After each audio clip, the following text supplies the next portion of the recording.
Hello there, ladies, gentlemen, and unicorns.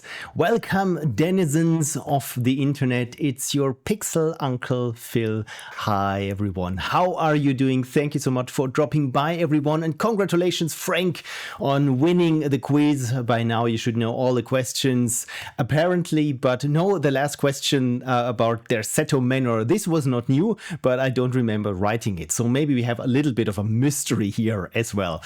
And Balima, the best fish, is a close second with 67% of the questions answered correctly. Busy Bee we have on place 4th, and on 3rd we have InkDeo21. Thank you so much, everyone, for humoring me by partaking in the pop quiz. It's always a joy to see people struggle with very obscure old console questions. So thank you for playing along, everyone. So Frank says, mystery questions are the weirdest. Indeed, I hope we get more mystery questions about mystery games. And congratulations, Frank, on being a stalwart subscriber for 69 months. That's very nice. I think that's how you say it nowadays. And Cursey is also here, and Biz the unicorn. We can't have enough unicorns, isn't that right, unicorns? Okay, they're too shy, but they probably say yes. They will tell me afterwards, as long as I bribe them with sprinkles and ice cream. Biz the Unicorn says, my cat is lying on my arms. Oh, cat content. I'm sold. So, of course, this excuses everything. So I'm sorry, I can't come to work today. The cat is lying on my arms. I can't do anything. That's just fine. If I were owner of the business, I would say, you know what, I understand. That's excused. Frank says, hi, Ashley and Sparkles. Yes, we have Ashley, Sparkles, and Dark Ashley. It's Space Ashley, specially because she's special, or Blackshly because she's very dark and very black. And isn't she sparkly? I mean, she is literally the universe and much more. I love my unicorns. So make sure that you don't drop from the table. Talking about things dropping off the table, yes, this very, let's say, improvised camera will be of use later because I've prepared something nerdy. Spoilers, it involves this beautiful thing here and something else, but we will get to that. Yes, need more unicorns, as always. And Frank says, audio might be clipping slightly. Thank you for catching this, because this is something that I wanted to check the last time. And I think, yeah, that's an issue that we have. So webcam microphone. What? Not using the webcam microphone. So again, yeah, thank you for catching the clipping audio. It should be a little bit better now. Please let me know, especially when I get loud and excited, whether it's clipping or not. InkDeo21 also says, yep, the audio does sound clipped. And Balima, of course, found the icon 3310, which we will get into shortly. And yes, we have game merge. Apparently, it is game merge. It's a wag the dog situation. So we made the game, and now there's merge of it, and that is pristine vintage merge of it that existed before the game, but now it's tied to the game. So it's all very complicated and all very, very expensive. Biz says it sounds crushed. Yeah, I don't think that changed. It just made it overall quieter. Okay, thank you. This helps. It's always good to have audio professionals on the stream, because this helps me in figuring out. So the clipping did not occur in OBS, but instead somewhere in Windows, because we all love our Windows audio, don't we? So apparently the microphone of this webcam is registered as an audio source, which is wrong.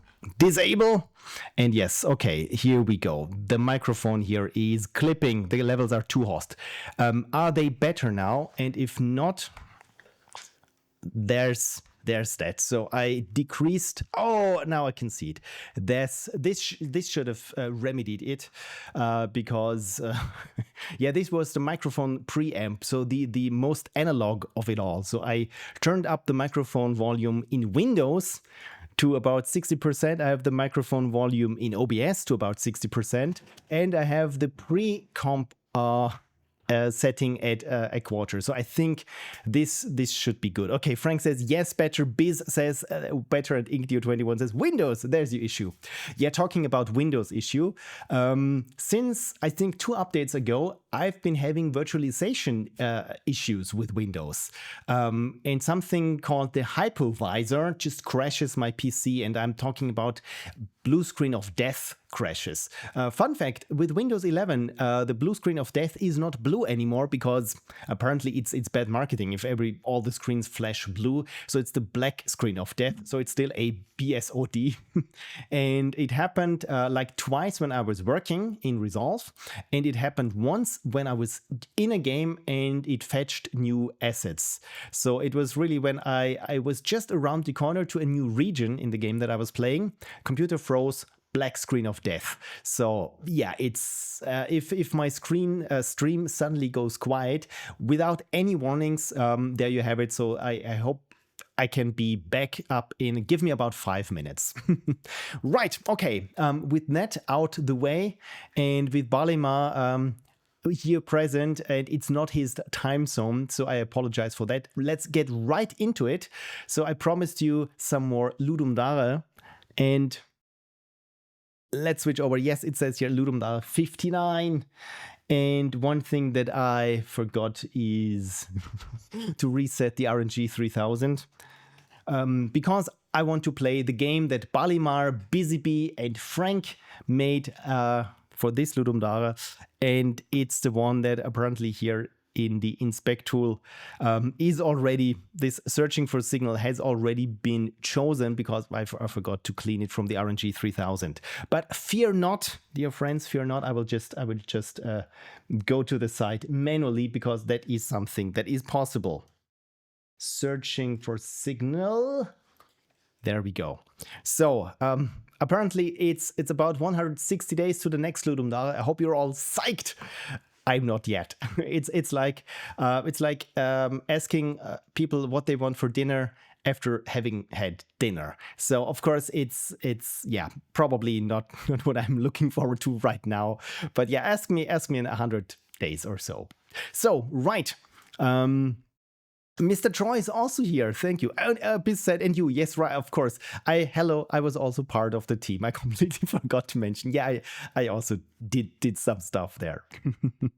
Balima says, hypervisor, the security measure meant to make things run smoother, instead makes things crashed. I mean, that's the story of Windows, isn't it? It should be, it's an operating system that should help you operate the system so that you don't have to, I don't know, poke and peek at bytes or memory addresses individually. So just have a management software in between. And fast forward about 35 to 40 years, and we're having Windows 11 and everyone hates it. So hi, I'm the one who is beholden to Windows 11, but I'm not transitioning over into a rant. You know my rants, so I try to stay clear of it and instead focus on the little game that we made for Ludum Dare 59. Exactly enough time to get excited then. That is correct. That is correct. And 36 seconds apparently. So I probably shouldn't have scaled this up, but it's I hope you can read along more easily. And Inktio21 says operating system, ads delivery system. Yeah, that's more like it. But I think I've said this multiple times before. O&O shut up plus plus. That is your software if you want to curtail at least some of the data collecting behemoth that is Windows 11. So with that, I didn't have any ads. Also, I'm not using the built-in system start menu because I have better solutions for that. Cheers, by the way. Frank says you need one of those novelty dice. Oh, 6 rent topics, 1 per side. Talking about that, where do I have it? I mean, I have my good old D3, D4, D6s, D20s, and D whatever. But I also have this blank cube die. So maybe at some point there goes the webcam again. You know what? I'm going to put it somewhere safer that it doesn't crash. So we've been talking about Windows crashing. Now we have Camera's crashing. I think we're all set, and I hope I didn't lose any signals there. Wow, that was a horrible, horrible segue, but still. Oh, Mr. Troy says, wow, I have that same set in white. Oh, really? You do? Because I bought this here at the Level Up Gaming Convention last year. And the Level Up Gaming Convention is also something that I'm probably going to talk about after we've looked into this game. Okay, not the blank. I do have the blank, but those other dice look like the dice I used to use. Okay, that's cool. You and me, same page. We got the same taste in dice then. Mr. Troy is a dice goblin trying to pretend he only has one set of dice. As for me, this is my one and only set of dice. Because, believe it or not, I've never played a tabletop role-playing session because it was not a thing when I was a teen. So I've never experienced a role-playing session. So I have a complete set. I have the starter set of Call of Cthulhu, which I bought for the COVID pandemic lockdown situation, so that I could just try and do some solo adventures there. Still haven't started on that. Yeah, just didn't have the time until then. Anyway, Balima says, technically, Troy, you can have many dice, but it's all in one collection. Oh, that's clever. So it's just this one collection. Biz says, I have so many dice and I haven't played an in-person TTRPG in so long. I think I'm also on this trajectory, so where I can say I haven't played a TTRPG in a very long time. So that's the thing.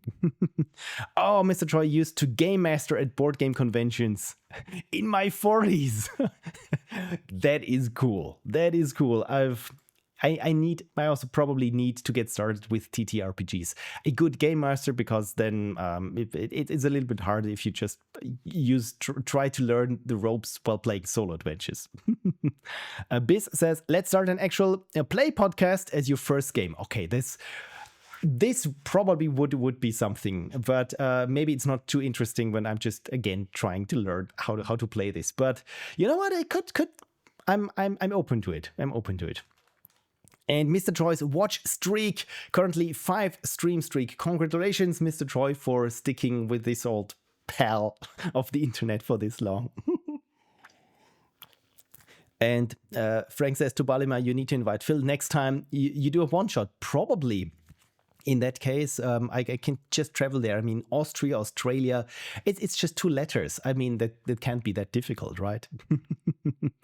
And Mr. Troy says, I'll explain more in Discord so we don't get distracted. And yeah, I'm sorry. I'm sorry. Again, Balima, I'm sorry for being distracted. I'm this little ferret or this little squirrel, and everything is just butterflies that I chase after. So I'm sorry for that. Balima says to Biz, you still have Silvire as your icon. I have no idea what Silvire is. So yeah, now I'm out of the loop. Balima operates online. Travel isn't an issue, says Frank. Okay, that helps. That definitely does help. And Biz says, speaking of TTRPGs, my icon is a character from my first long-term game with Bali. Oh, that's so nice. That is super nice. All here I see in the chat, at least, all is your unicorn, your username as purple, so probably have to click it. Okay, I have been to this stream before, says Balima. Yes, you have been, so good that you already have your expectations set very low, especially in terms of coherence and sticking to the plot. I always joke that this is not a lecture, this is more a train of thought, and you're all invited aboard. Okay, pronounced silver. Okay, this makes it easier. Sometimes it's like with these user handles where it feels like it's just emoji, random letters, Zalgo text, and then people just how to pronounce it. It's pronounced dragon. Just dragon. Okay, now I get it. Right. Okay. Searching for signal.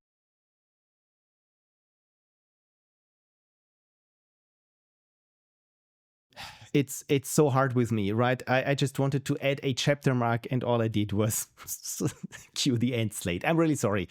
No, we're still here. Hello, everyone. Thank you so much for standing by. Let's talk searching for signal. So, note from Balima the Best Fish. This page has been rewritten for Pixel Prophecies stream. There we go. I've tried to fill it with the usual jokes and puns. It's not my best work. Maybe I lacked a signal? I give you that one already. Or maybe it's because I lost an I and am now a fsh.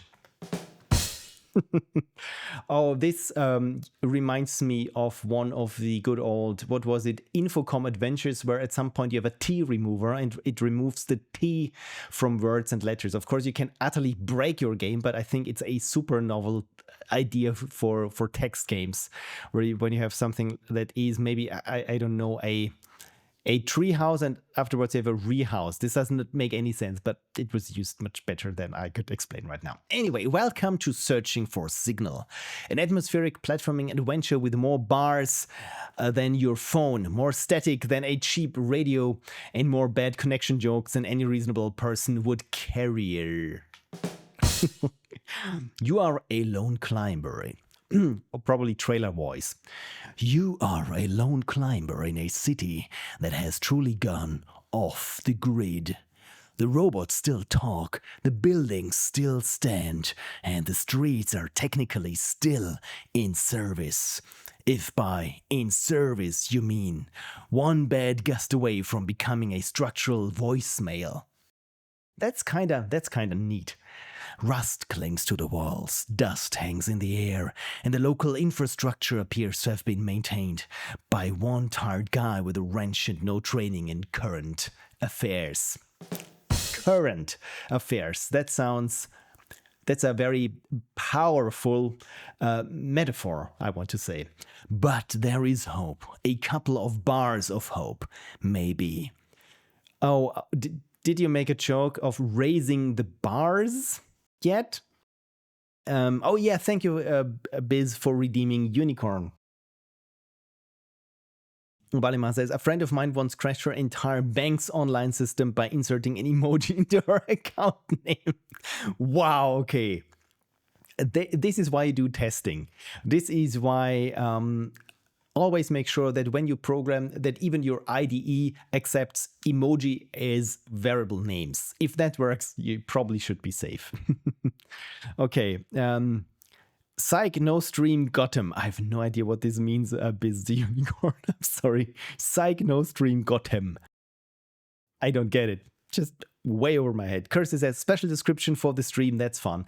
I very much am in favor of that. So yeah, please everyone strap yourselves in because the Badum's drum will be used a lot. I already cleaned the button. Because in your pocket sits the mightiest communication device ever to survive the apocalypse. The ancient, glorious, probably blunt force weapon certified Acon 3310. It is old. It is battered. It is built like a paving stone with menu options. That's a very nice way of putting it. I love this description, Paul. Very good. It may not have apps, maps, or a good ringtone, but it has one thing modern tech lacks: commitment to the call. Your mission is simple. Climb to the highest point of the highest tower and find a signal strong enough to send a message. Easy, right? Oh, absolutely. A total misdial. The route upward is locked tighter than a fresh battery cover on a phone designed by a sadist. Fun fact, it's not easy prying off the battery of this one. I mean, that's a new battery, but still. The city is packed with hazards, dead zones, live wires. Dead zones, live wires, that's good. And the sort of planning that suggests health and safety was placed on hold permanently. To move forward, you'll need to explore its forgotten corners and recover 3 keycards needed to unlock the final ascent. So yes, success is all about making the right connections and avoiding the wrong ones, especially electrical ones. Along the way, you'll jump, dodge, scramble. I give you that one. And platform your little signal-seeking socks off through a place that feels equal parts abandoned, alive, and one stern breeze from emotional collapse. That's very nicely worded. I like this. You'll meet helpful robots, chatty robots, odd robots, and robots who seem to have a few screws loose on purpose. Why are there so many robots? Probably you will have to ask our artist. Some will help. Some will give you errands. Some will give you static. Some talk like they swallowed a troubleshooting manual and made it everyone else's problem. And all the while the city asks one question. What message could possibly be worth all this trouble? Ba-doom. There we should cue the music. Searching for a signal. Oh, this is nice. I like it that the image that we have comes after this introductory text. That's very nice. So what have I missed? What have I missed? Okay, Biz says, got them, the failed transition saying the stream was over. Okay, got them, so no stream.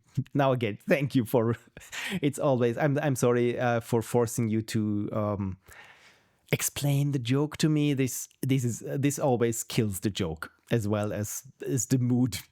Any funny mood. So again, thank you for explaining it to me. And Biz the Unicorn pries the disc out of the unicorn's mouth. Oh, unicorn, don't chew on this flop. It's expensive now. Those things don't get any cheaper. Thank you for rescuing the disc. And Kirsty says, enticing description. I have to agree. So I can fully agree and praise the description because I haven't written it. So I think that's all Balima. So a round of applause for Balima. And it goes on about the game. Searching for Signal is an atmospheric platformer about movement, exploration, and refusing to hang up. It's about climbing higher, searching farther, and pushing onward through a city that has clearly decided to put your ambitions on hold. After a short tutorial level to help you get your bearings and maybe one extra bar of optimism, you enter the city's central hub. From there, you must travel into 3 separate areas to recover the keycards needed to unlock the final route upward. Each area has its own hazards, small objectives, and weird little mechanical residents with ongoing issues in maintenance, communication, or basic chill. You'll take on odd jobs, dodge danger, leap across broken ground, and risk life and limb for better reception, which is honestly the most relatable part of the whole experience. The game is about weak reception and strong resolve, about broken streets and unbroken willpower, about dropped calls and picked yourself back ups again. This again, I like this contrast in your analogies. Because you're not here to lose signal. You're here to boost your bars. You're here to rise above the static. You're here to prove that when the world says no service, what it really means is have you tried jumping higher? That's all very, very nice. We wanted the game to feel atmospheric, a little funny and strangely human beneath the rust, wires and concrete. It's a short adventure about persistence, curiosity and carrying something old through a place older still. A game about bad coverage, good momentum and pivoting that proving that one stubborn little brick phone can still make a connection. Because sometimes the hardest part isn't writing the message, it's finding a world willing to pick up. So charge your courage, trust the brick, climb like your bars depend on it, and remember, when life gives you no signal, go higher. This is all very nice. So thank you, Balimar, for filling this all in. Controls up arrow or space, jump S and down arrow to crouch. Yes, there's even crouching in this game, and left mouse and control to shoot. Yes, you can shoot in this game. This is very important. And keep inventory between deaths is on, which again, I'm always in favor for, as I always say, making a Ludum Dare game. If you're on the fence, just make it a little bit easier so everyone is able to finish it and see the entire thing and not fail their way through them. So what else have I missed? My cat is snoozing on my arms right now. Okay, that's so nice. So I probably have to talk a little bit quieter then. Balima says, this is me writing at 4 a.m. having not slept all night just now. That's not, you know what? That's not bad. So let's continue then. so that Bal can catch some sleep. It's when you do your best work. Oh, that's so nice. And Bal says, should show Biz and Phil the first chapter of my book, Dr. Kessler Inspects the Machine. Did you also write this when you are sleep deprived? Because apparently this really makes you work very good. Like I said, I really like you writing. That's very nice. So I am not reading out the words from the dev team, so that so that Balima can watch me play and hopefully answer any questions about the game that any one of you may have. But still, there are so many nice words about working as a team together on this game. And so just to tell what people were working on in the game, Balima was the programmer and overall a genius at bug creation and bug fixing. Frank was the other programmer on the team and the overall genius at systems implementation. Again, having two programmers in two different time zones is both a boon and a curse, but we made it work. And especially they made it work. All I did was trigger the odd merge conflict on occasion. Busy Bee is also present in the chat, was the music and audio magician, so SFX music and cat herder, and also is responsible for the kick-ass soundtrack with, and I can't understate this enough, with this very moody, atmospheric and reactive soundtrack. So this is not just one loop playing on repeat. This is the music really reacting to the situations in the game, which is kind of something. And me for graphics, animation and lighting. More about that in the upcoming post-mortem. So yeah, I was for everything that you see. Biz was everything for that you hear, and Balima and Frank were for everything to make it work, that you can actually have something and not just jumble of assets. Not an asset directory where I can say, yeah, that's a crate, that's a platform, isn't that nice? Just imagine it being put together. Yeah, they put it together. So we have the game for Windows, Mac and Linux, and the overall results were slightly underwhelming, at least from what we were expecting. But still, Balimar, I remember you saying being very dismayed when we got the first ratings in and there weren't any ratings in humor, and you worked so hard on making this game funny.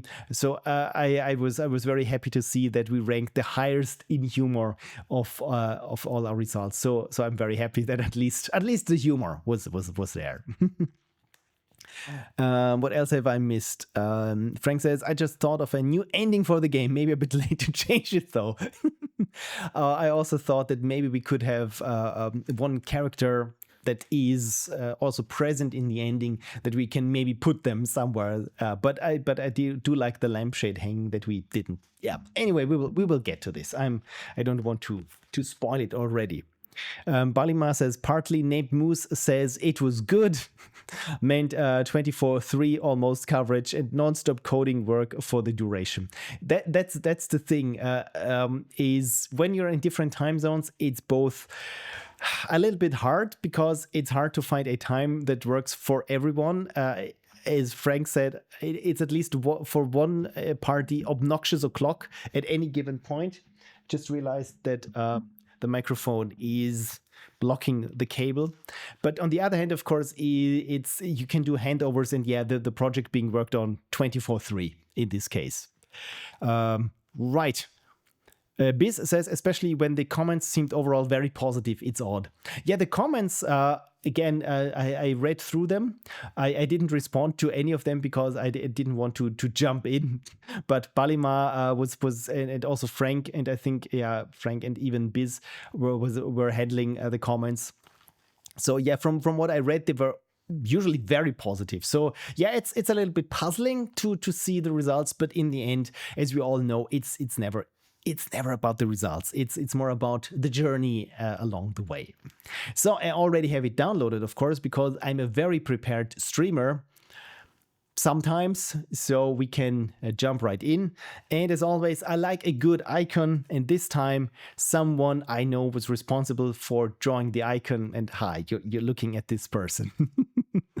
And Balima says 3.19 average rating, grumble. Yeah, but nice to see that it was ranked fairly high. I wonder how many submissions there were in the jam. That's the thing. I feel like it felt a little bit flat, this reveal of the placements, because I think usually Mike does this. These are the top 10 games, so that every quarter of an hour he posts, okay, this was placed 10th, this was placed 9th, so to build up some momentum for the overall winner. So I felt like, yeah, this was a little bit anticlimactic. So at some point you just go there, oh, I think it's time for the results, hit F5, and oh, here they are. Huh, weird. Automated Unicorn does push-ups and gives up after the first half. I mean, you got the first half one, so yeah, Biz can relate to that, and also can I. So I get many push-ups, at least the first half I really nailed. And then it's just staring at the abyss for a couple of hours, and then maybe you do the other half, or you just start over. Frank says there were more comments than I hoped about being shot while in dialogue. Yeah, probably that's really the thing that, I mean, we tested it, but not that much. It's always, the first couple of players always do something that you'd never expect. And I think this was for people who didn't even know that you could shoot. This was an issue that cropped up quite often with this game, because I don't think we didn't make it as explicit as it needed to be. But Balima, you remember, we have it like in 3 places where it says left mouse to shoot, and still some people didn't get it. So again, I blame us for not making it explicit. And I think also, Frank, you said it. It probably would have helped if as soon as you have the mouse pointer in the game window, if it just became a sort of reticule or yeah, just target sign, or just something that doesn't look like your average mouse pointer, because then it would make sense that, oh, it's part of the game. Anyway.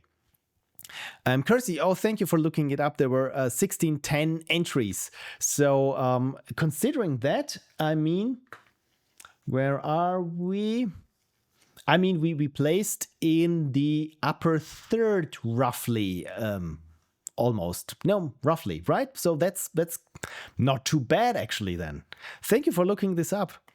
And Frank says that will have pushed our ranking down a bit. Yeah, the being blocked in the menu, but still, I mean, overall, I would say it's a nice package. Biz says, oh damn, well, the ranking is impressive out of, yeah, that's exactly top 25%. I'm not good, but oh, thank you, Kersey, for 1208 jams, 367 compo, and 35 extra.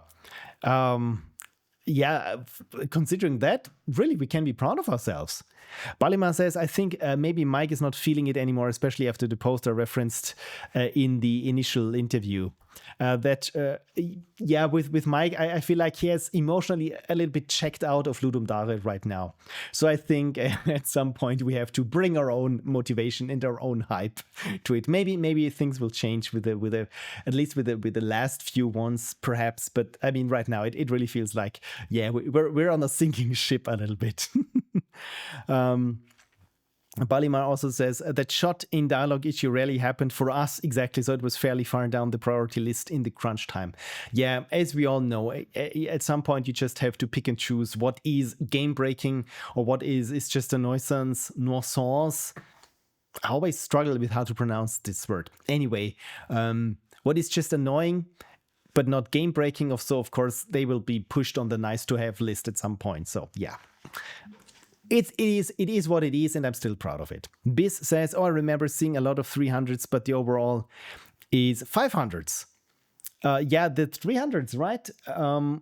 In the ratings. So 300 for theme, 300 for graphics, audio 290. So that's really something. Congratulations, Biz. Humor 283, and the mood. As always, I'm a big fan of making something moody, and I think really our combined efforts really made something moody. I've been hyping this up quite a lot. I just realized without having shown anything. Frank says, maybe I have a cynical view on LD ratings after getting perfectly midfield innovation ratings on parser-based adventures. Probably. I mean, for some people, it's innovative or innovative. I always want to say innovative, but I think it's innovative. Oh, God. Pronouncing this language that when I knew most of it from it being written down. Anyway, let's play Searching for Signal and see how this plays out on a, you know what? You're allowed to access my public network. There we go. So please let me know if you can hear the music, hear the desktop audio. You should be able to hear it now.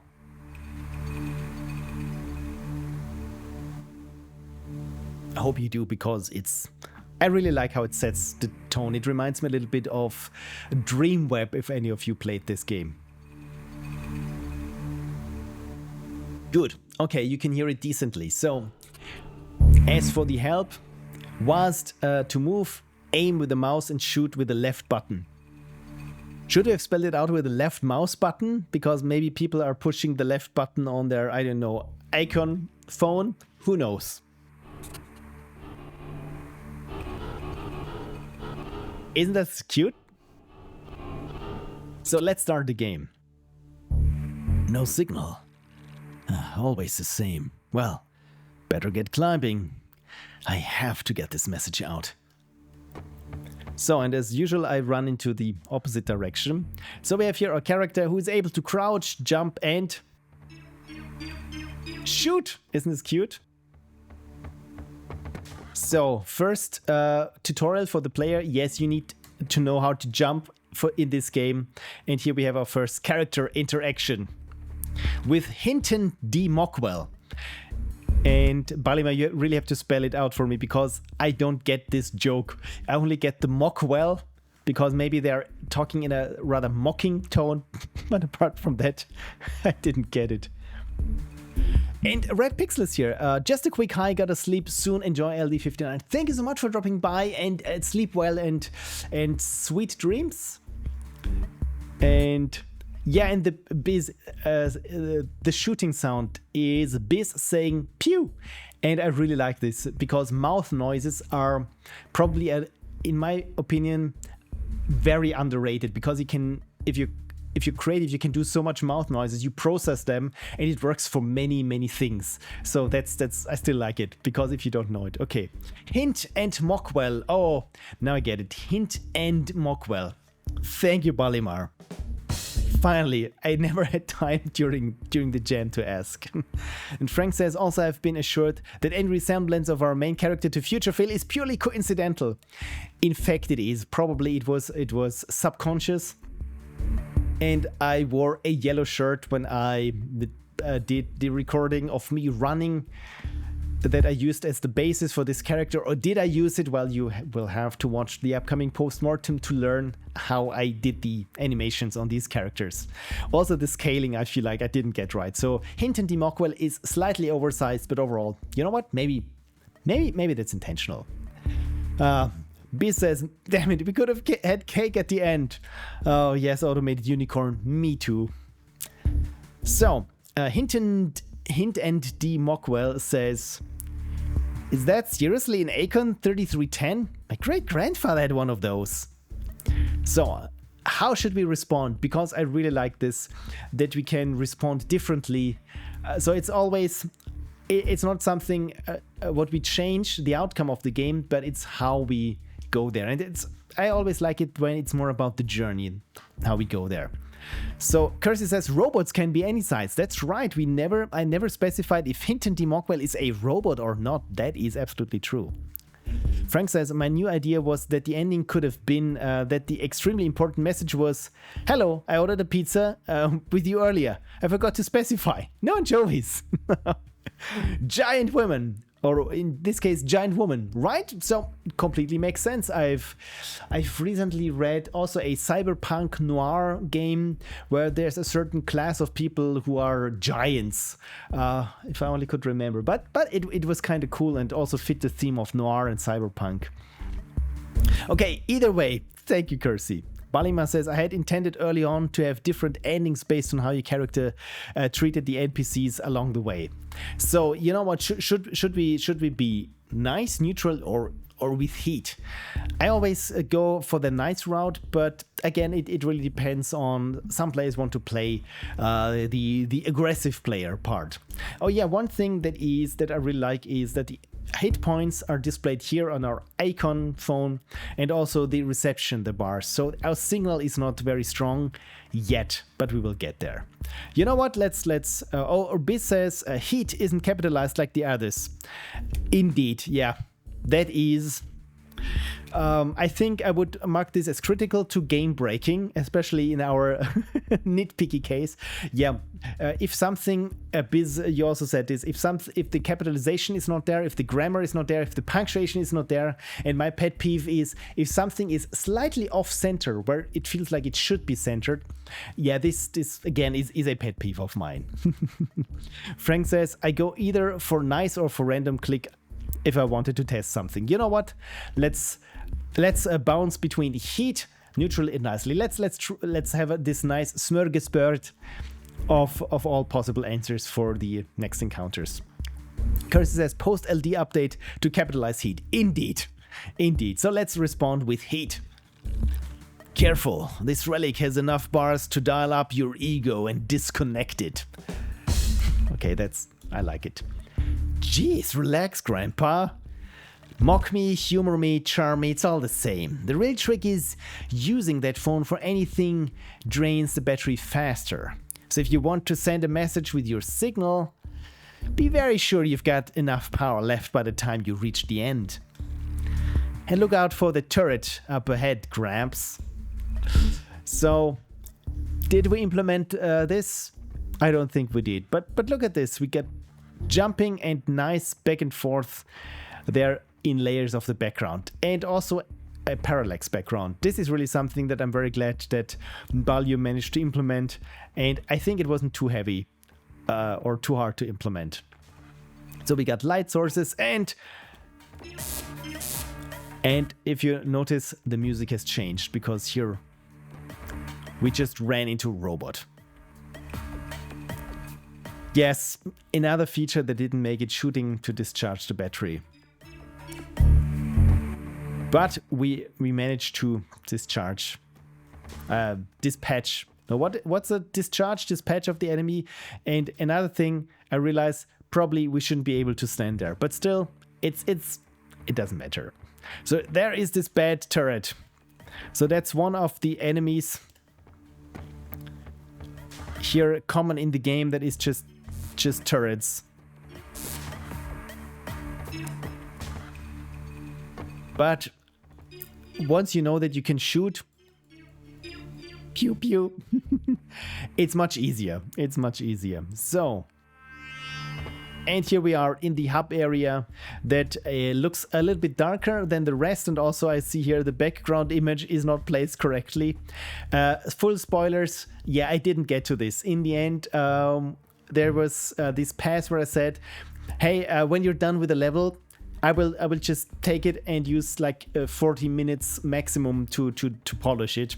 And I didn't get to the hub level because it was the least important, I felt. So yeah, this is why it's a little bit dark. And look who's there. You hardly can see Hinton, but she's there. How did I get here before you? At this point, I'm less ahead of you and more ahead of the schedule. Funny how that keeps working out for me. Now then, the door right next to me leads to the highest point of the city. The top floor, the big finish. The problem? You're currently locked out of success. To get up there, you'll need 3 keycards. Bring all 3 back here, and you can finally rise to the occasion. Ink21 says, pretty lights. Oh, thank you.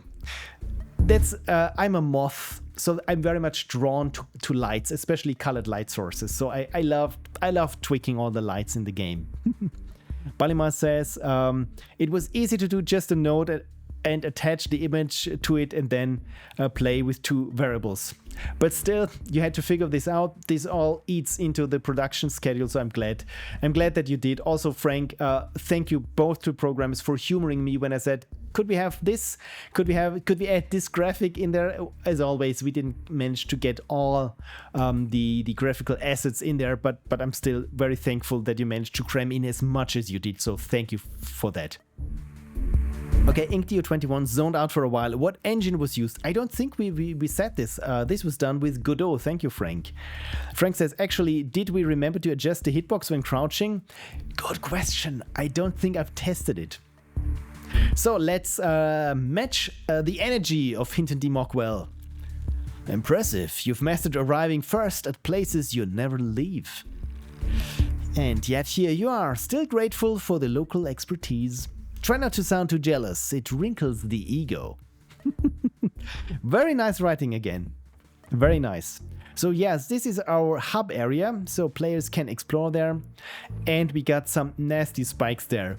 And I remember the version of this that we had right before the end involved many more spikes. So it was really hard to get to the robots, to our quest givers, given how many spikes there were. So good call for removing, like, I would say 80% of the spikes.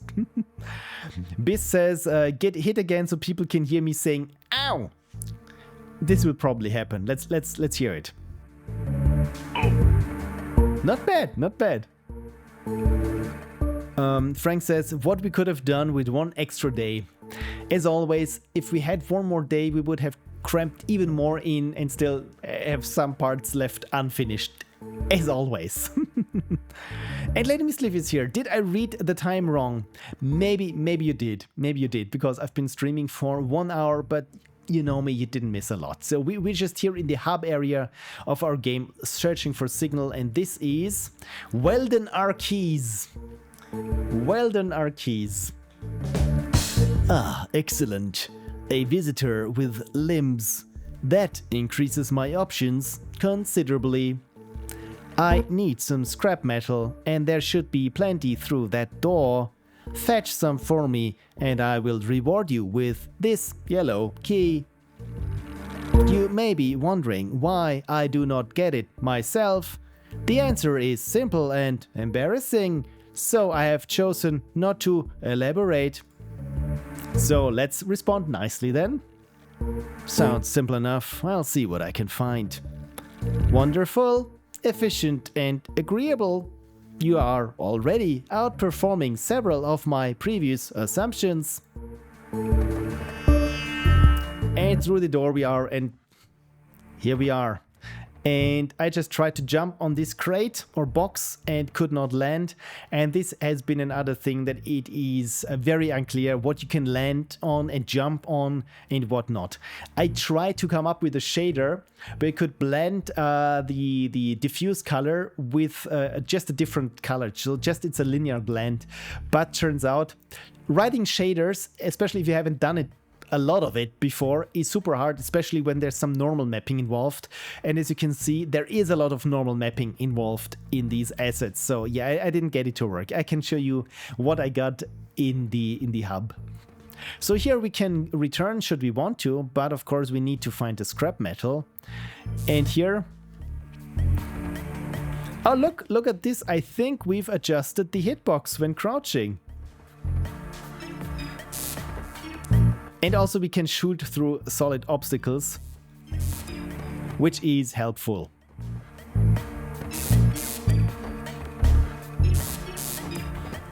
So here I thought, because if you crouch, you cannot see if there's something that you can jump on in this rather zoomed in view. So this is why I have here some elements here in the background, so that it's not an utter leap of faith that you make. So you cannot stand on this, but at least you try to jump there, and this means, yeah, you're safe if you drop here. And oh no, what do we have here? We have another turret. And here, look at this turret here. This is the turret that people got locked in because the turret was shooting, because there is a dialog box popping up here. So here we are at the scrap yard. Good thing the scrap metal was still here. You know what? After the jam, when I first played it through, I thought, you know what? I also think I can come up with at least one pun where our character says, you know, I could just steal this. So that's for you, not for mine. So we got the scrap metal, and I thought players probably would try to jump back here. So this is why I tried to make sure that you cannot jump there. And also the collision on the scrap heap here is horrible. So yeah, that's totally on me.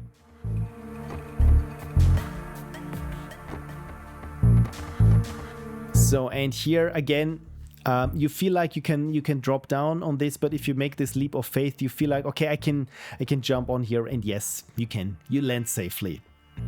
So Biz did most of the quest complete lines. Oh, in that case, Biz, well done. As I forgot to mention, Biz was also very punny for this game. And you know me, I love puns, so I cannot have enough puns. That was just a random catch-all badumts for all the puns that I've completely missed.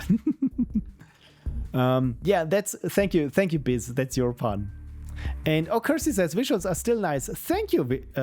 I tried to have for each of these level where you need to get keycards. Oh yes, we didn't get the keycard yet, so let's head back to our robot.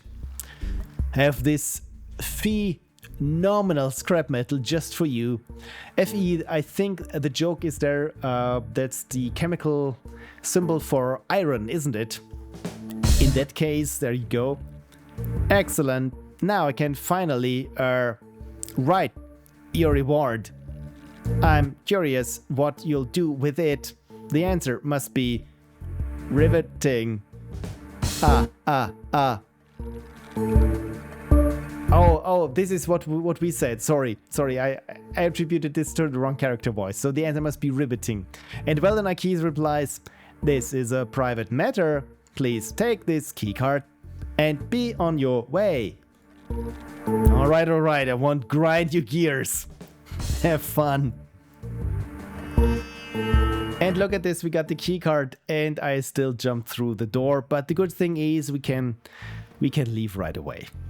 Oh, thank you, Kirsty, for redeeming Hydrate. Frank says, I feel some of our top 100 expectations forgot about all these details. Yeah, that's the thing. In the end, it's all about the details. And some people remember the details and some don't. So I just realized I'm still here in testing mode where I'm trying to jump everywhere that I can. And I have to show you something here where I tried. See this one here where you feel like you can land on this, but you cannot. This is where I tried, or this one, this structure here in the background, where I tried to do this blending with the background color to make it clear that this is in the background and something is not. And I couldn't get it done, so what I did was just changed its opacity so it's transparent. And it works because the background here is just of the single color, but otherwise it would look like glass or something. Anyway, let's get to this. Let's head through this door up here. Lady Miscliff says, you guys did a wonderful job. The game looks so right. It's everything combined. It's just fun to jump around, and I still like the feeling. Maybe we have a little bit too much air time, but still, as always, I prefer a jump that's a little bit too high than one where it feels like you drop like a sack of potatoes or something. And also with the music, and as soon as you have all these little variations there. Same with the steps and the shots. Yeah, it's a nice package. Oh, there we have our next quest giver. It's Better E Low. Ah, excellent. A convenient ambulatory problem solver. I find myself in need of a power bank. Mine is currently elsewhere. Which is a very technical way of saying not here and therefore not useful. A fair exchange, I think. You get access, I get electricity. And nobody has to pretend this is not mostly your problem now. You know what? Let's be slightly rude to this bot.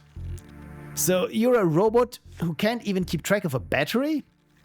In my defense, I keep track of it perfectly until it became lost.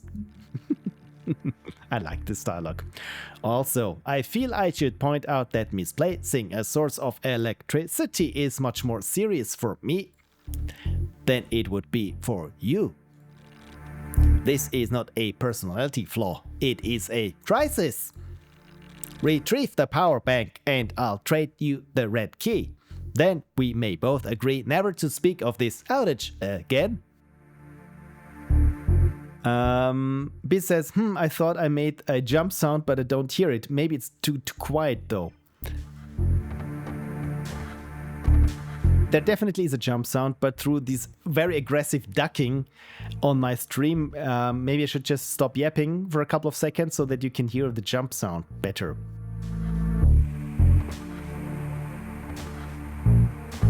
It definitely is there.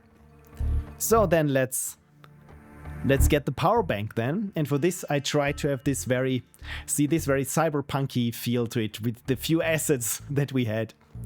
So, and as you can see here, I tried to come up with this visual language so that every edge of a platform has this glow to it. So that later, when you're forced to do some leaps of faith, you know that, okay, you can trust these guidance lights, so to speak. Yeah, it's much easier when you know that you can shoot.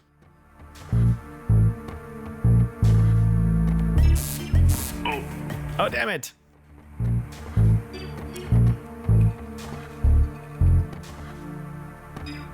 Yeah, I still like the placement of this enemy because you don't expect it hanging there from the ceiling.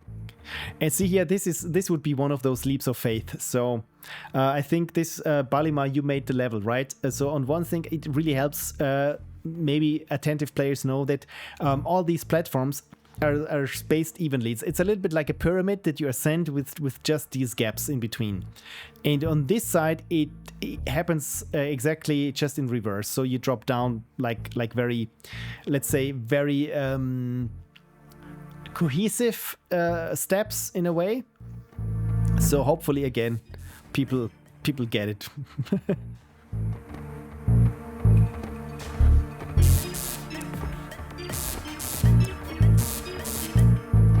So, and here we are. I wanted to make this look like it was from a Metroid game or something, so that it's really here on a pedestal presented.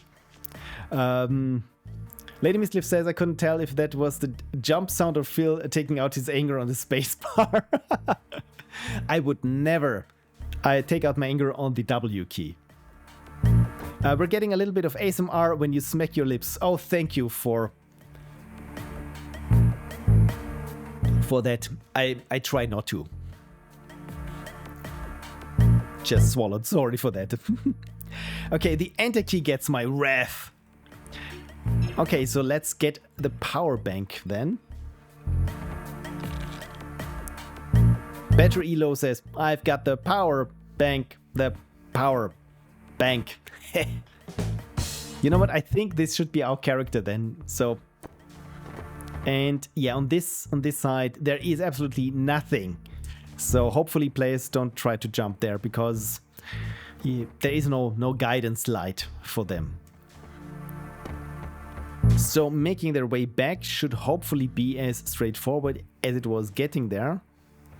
So if you dispatched of all the enemies there, it should be just freaking just run for the most part. And even should you drop, the game should still remember that you collected the power bank already.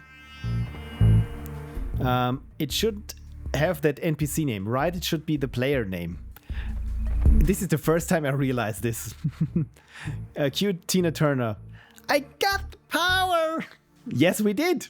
And we still do, but we have to relinquish the power bar in exchange for that sweet, sweet keycard. Here's the power bank as requested. For you, that'll be no charge. But I need charge. That's the whole point. It's so cute, it doesn't get it. Alright. As it happens, I also have this charged power bank I'd be willing to trade for a keycard. Deal. And there we go, we got 2 out of 3 keycards. And I just entered this again. So, let's try now this platform here. Where does this one lead? It's Timber. Frank says, I do know that seeing these levels for the first time after you polished them was awesome. Oh, thank you so much. As always, I only see the flaws, but I'm really glad that, at least for me, once there was this half second when I zoomed out in the editor and just saw the entire level and thought, you know what? With the few assets that I made and just combined differently and did the lighting on it differently for each level, you know what? I'm kind of happy with the variety that we managed to tease out of the few assets. So who was it? Tina Turner or He-Man reference? Good question. I mean, getting the power is probably maybe an Energizer or Duracell bunny thing. Okay, Timber says, hello there, just the person I was hoping to see. Or at least a person with arms, which is close enough. I have encountered a structural embarrassment. That sign over there has seen better days. And by better days, I mean days in which it was not falling apart. Yeah, the sign. Sorry. This is where art completely dropped the ball. And I didn't realize that we needed to have a sign that was falling apart, so I didn't draw it, so it's not there. Okay, Biz wrote it, and it was the song I Got the Power. I'm so happy seeing all the audio feels so fitting. Right? I like it because audio is like 80% of a game's mood. So, and also with this cyberpunky thing, and it's on one hand it's kind of curious with a bass line, but the pads in the background make it a little bit uncertain what's going on here. I really like what you did with the music. Okay, Timber says, which is not falling apart, right? To repair it properly, I need some wood. Conveniently, there should be some through that door behind me. Convenient for me, anyway. If you bring the wood back, I'll make it worth your while. I have a blue key set aside for helpful people. Or possibly for desperate people. I do not judge. You know what? In this case, let's be polite. Sure, if it helps, I can grab some for you. Wonderful. Cooperation is the root of civilization. Or possibly the trunk. I am still workshopping that one. Bring me the wood and I'll hand over the blue key. Simple, honest, and only slightly splinter prone. Alright then. And here we are again in a different, hopefully slightly different feeling level. And the music just changed.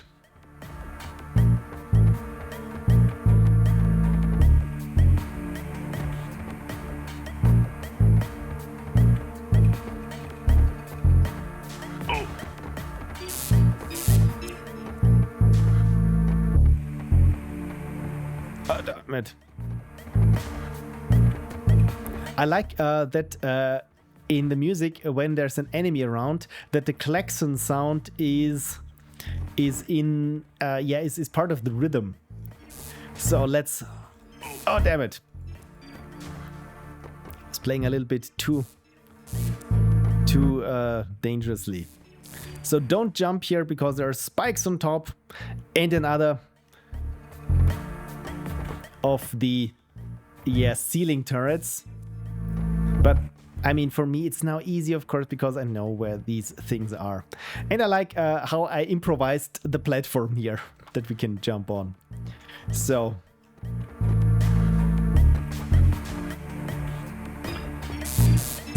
Okay, so this is probably the hardest jumping puzzle that we have here. But maybe we can. Yeah, that's the thing. Retry the area. That's the thing. I just meant to say. Usually I jump too early or just jump right into the spikes, and this is exactly what happened here.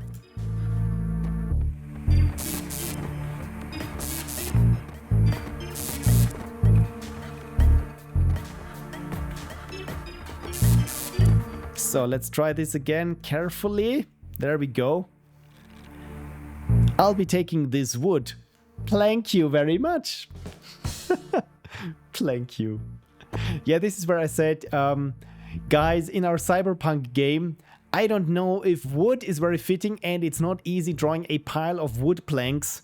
But you know what? I think somehow I managed. It looks recognizable enough. And also here, please do not jump over it because there is no level there. I hope that players didn't try this, because if they did, there's only an abyss waiting for them. And I really like here this is it a sort of corridor? I'm not quite sure, because I wanted to have it a feeling of this looks like a freight yard or shipyard of some kind there. So a little bit bigger than life. And there's also already here some foreshadowing for the final part of the game. Why did it kill him? It didn't shoot. That one was friendly. Oh, I thought this one was just waiting until I jump right into his or into its field of vision. So this is why I dispatched of him preemptively.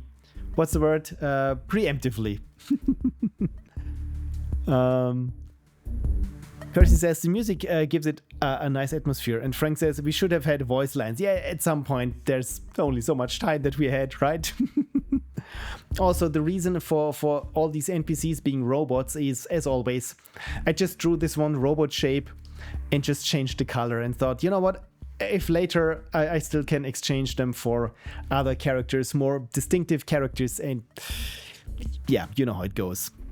So, oh yeah, of course we need to fetch the keycard then. This is something we shouldn't forget. Hope I'm not barking up the wrong tree, but I believe this wood is what you were looking for.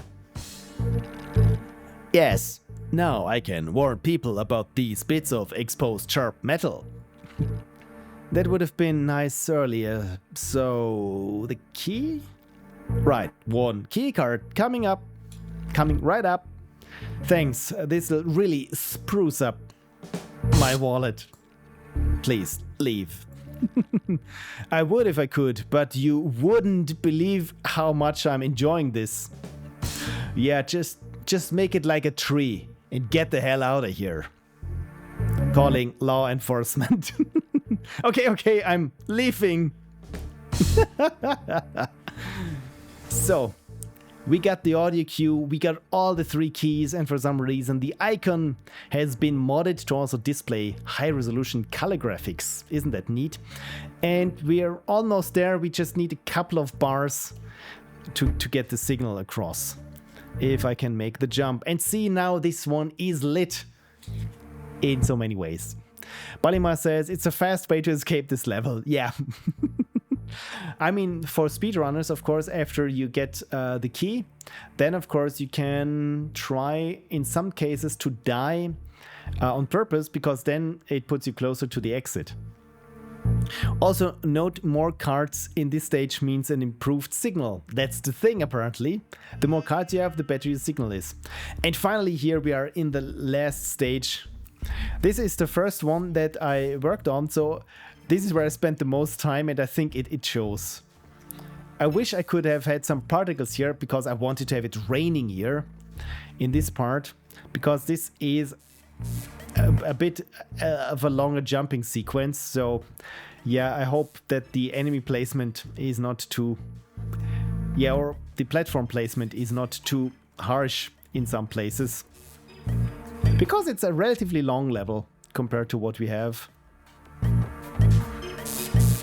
So my way of testing was, can I beat it and get to the end?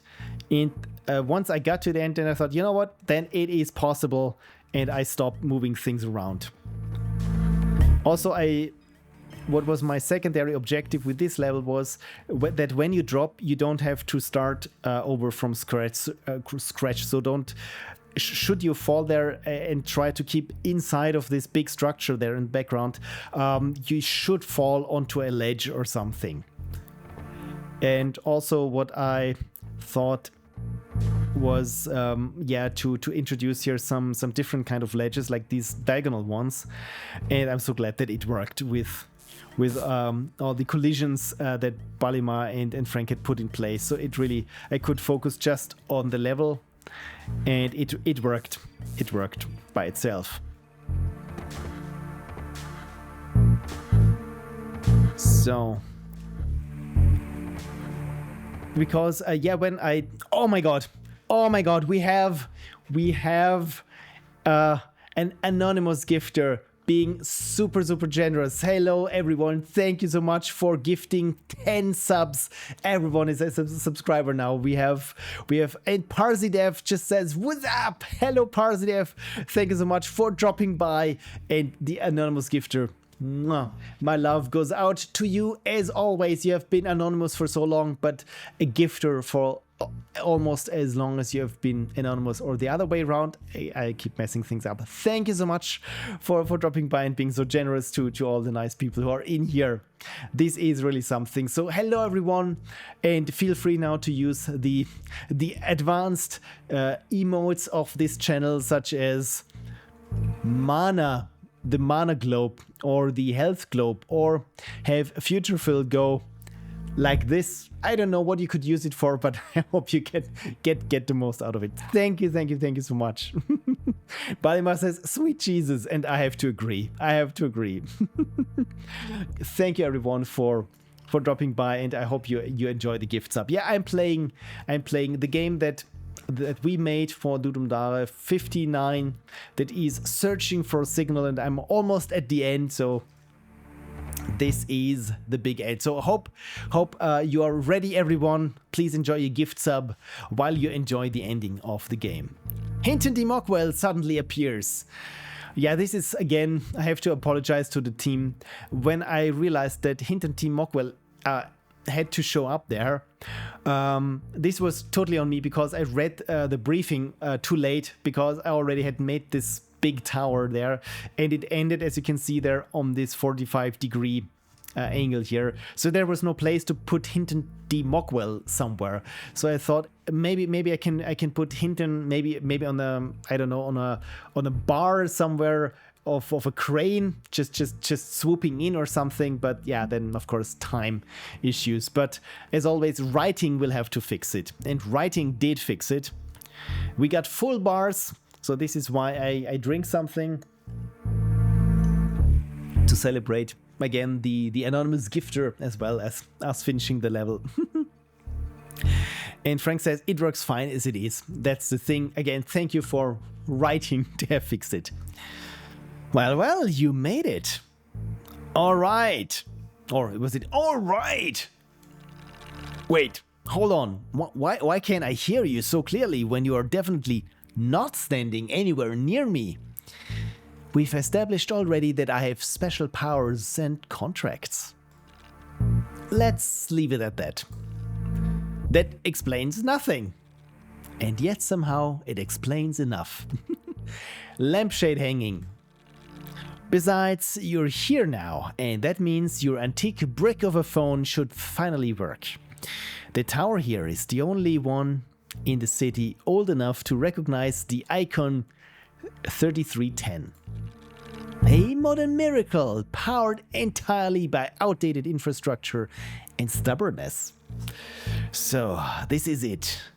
I finally got a decent signal. Yes, 5 bars, look at this. Go on then. All this effort deserves at least one message. You tap out your long-awaited message on your icon.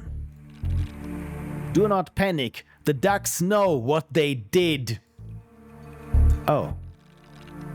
I'll admit I was expecting something a little grander after all that. A secret warning, a dramatic confession, or maybe even a pizza order?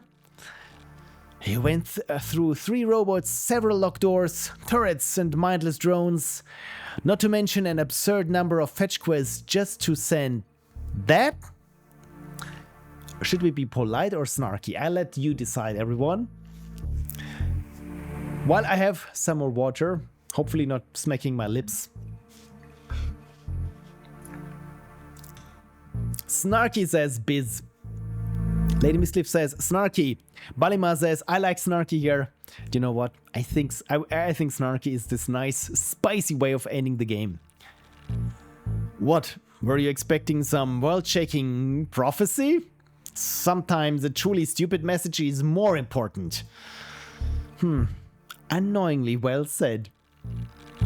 You do realize it is much harder to mock someone when they're completely uncomfortable being ridiculous? Go on, enjoy the viewer moment. You've earned that much. Even if your taste in mobile technology remains deeply questionable. You did it! Your signal was sent. And we can say it was worth the effort. And that was snarky indeed. Thank you, InkDeo21. And apparently I have earned a hype chest. That is at least what Twitch tells me, and I open it and I got a reward and I will share it with you. It's another pointless emote, but now also you got a bunch of pointless emotes from your pal Pixel Prophecy and his channel. Hello. So again, yeah, applause, and as always I say go team, because this was done in like 3 days from scratch. I don't think that you reused anything, right? This was really done from blank project, and we started also with Biz, just yeah, blank timeline, just laying down notes and everything. So again, you know what, even if it doesn't quite show in the ratings, I'm still super proud of what we managed to get done.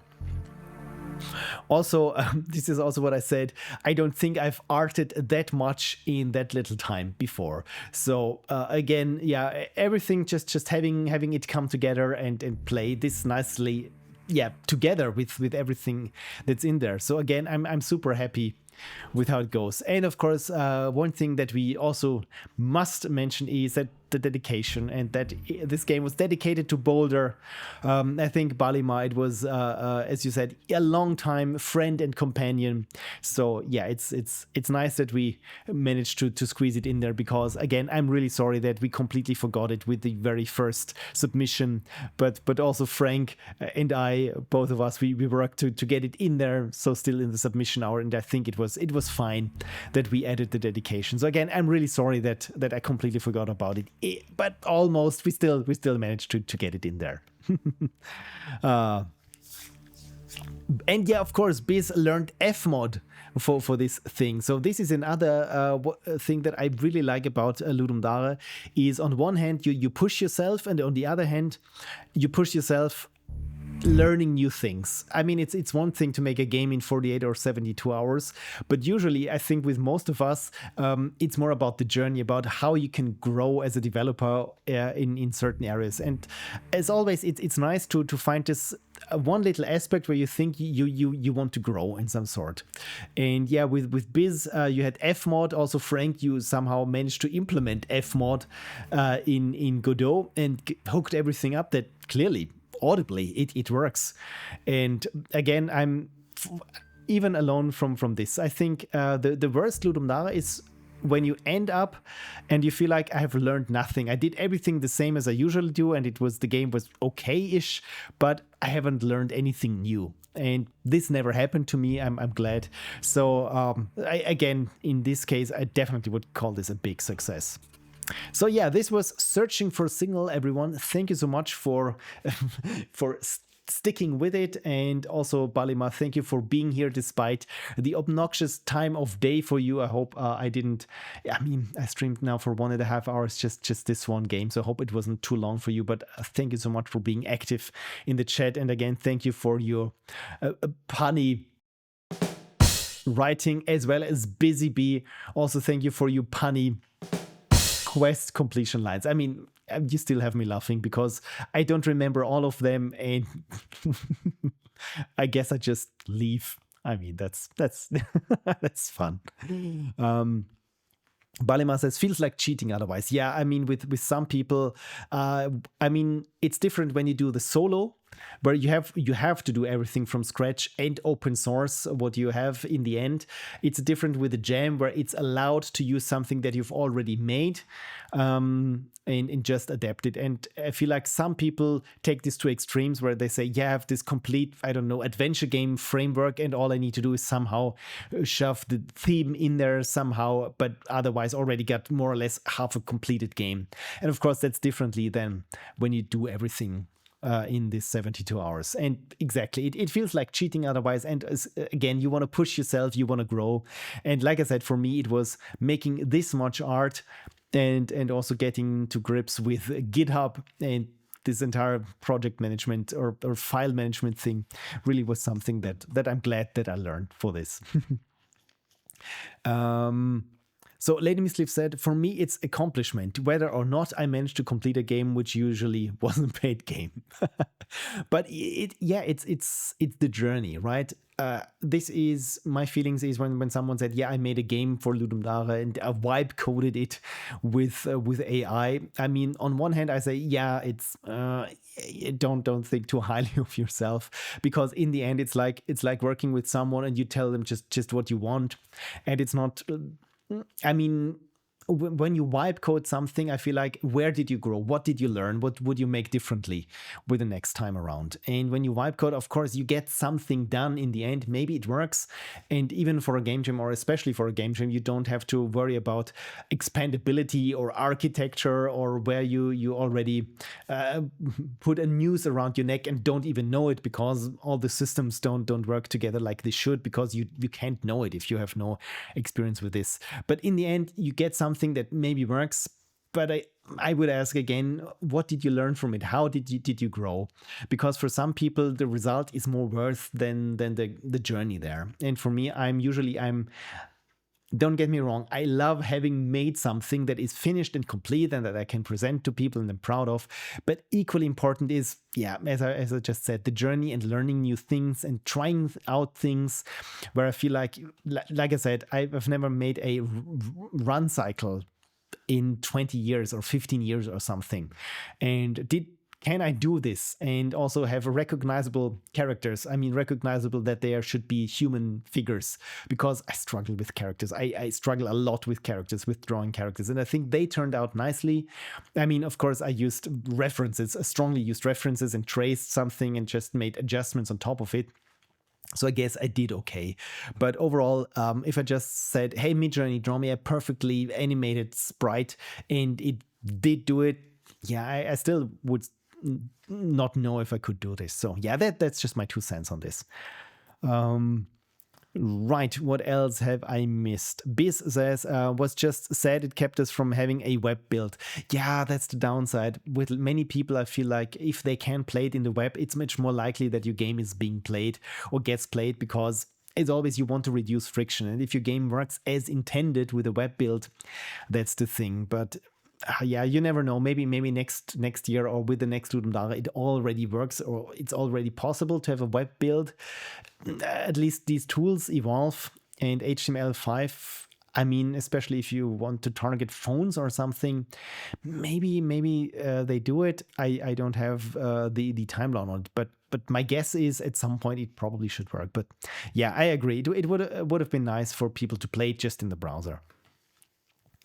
Balima says it's now 6 a.m. Probably now it's 6:07 a.m. So if you want to go to bed, I thank you so much for sticking with me this long, and I hope it was fun revisiting the game after 2 weeks. Lady Misliff says, I don't do well with smaller projects. That's also a thing. That's also something that you need to learn. For me, time management and scope creep. You know me, always the hardest for me. I think I'm slightly getting better at it, but if it weren't for Ludum Dare, I wouldn't even know how much I struggle with certain things. So now at least I can tell, after having done a dozen of them, I pretty much know where I'm steering into deep waters, where I know, okay, where the time that I'm spending on this now, that's treacherous. I probably should limit myself. And in this case, it was with polishing the levels, where I said, you know what, I have a timer, I'm on a timer. I give myself no longer than 40 minutes to work on each level. And what's not done in these 40 minutes, it's never going to be in there. And at least this is how I grew. So even if you learn that, this is not for you, it's something. Ink Dio21 says, Fmod, damn, I was using that back in the day. I think it was to play .xm and .mod files. Oh, nice, all tracker music. That's nice. Balima says, I added on the last 2 lines of the Timber one, but the rest was all biz. That's also what is so nice about teamwork, where it's you build upon what the others have built for you. So again, it's not like, okay, you do your thing and I do my thing, and in the end we put it together. No, you try to get this exchange done, and then you just put building steps. 1 second, Gesundheit. Connie just sneezed. You put on building steps or building blocks for each other, and suddenly you are in a place where this game is something that I think I could have never done myself, especially not in that time. So again, that's the greatest, right? Lady Misliff says, you guys accomplished something remarkable though. It was very good, right? I'm also very, very proud of it. I mean, of course, it got rough edges there. And there was one thing with the particle effect when you dispatch of enemies, when you get them to explode. I think, Frank, this was your particle effect there. And I wanted to polish it. And this was like 10 minutes, no, even 5 minutes or so before the final deadline. I've never worked with particle systems in Godot, but I managed to get my texture in and everything, and it looked kind of decent, but somehow I never got it to work that it would show up in the game. With what I had, I mean, with little, where it had like this explosion effect, and then it would slow down and the particles would drop, something like this, and they would glimmer, and it kind of looked nice. But like I said, I for some reason, it didn't show up in the game. It was just like there was no effect on it, and so I decided, you know what, I cannot push this to the GitHub project, so just leave it. So this is another thing that I've learned. I can do a lot in a very short amount of time, but I cannot do everything, and especially I cannot guarantee that it plays together with someone else did. And yeah, on the off chance that I break something, it's better not to put it in there if it makes it worse, because what is worse than not having this beautiful particle effect while not having any feedback that you killed an enemy at all in there. So of course, yeah, so this is why I didn't push it. So yeah, lessons learned. Frank says to Biz, yes, that's unfortunate, but then this was much easier than doing all the fancy dynamic sound things in code on the Godot side. Yeah, I think this is also what I like about these kind of frameworks like Fmod and Wise, I think is kind of similar, where it's like it just exposes certain things to you as a programmer and certain things to you as the audio person, so that each of you doesn't have to bother the other, where it says, yeah, when should this loop be triggered because I need to program in the logic, or hey, can you I got like 3 more different sound effect variations, can you put this in? So again, it feels like it makes it easier for different people to work independently of each other and still work on the same project. So that's is always not an issue when you're the single programmer and audio person on the project, because you exactly know when you want something to happen. And of course, you can hard code things. You shouldn't, but you can, and it's easier, especially for a jam. But yeah, this is really what I find about Fmod, and it's pretty powerful, right? Like having this reverb and different pitches, and just having exposing just pretty much any kind of variables or values that you want. That's again kind of like it.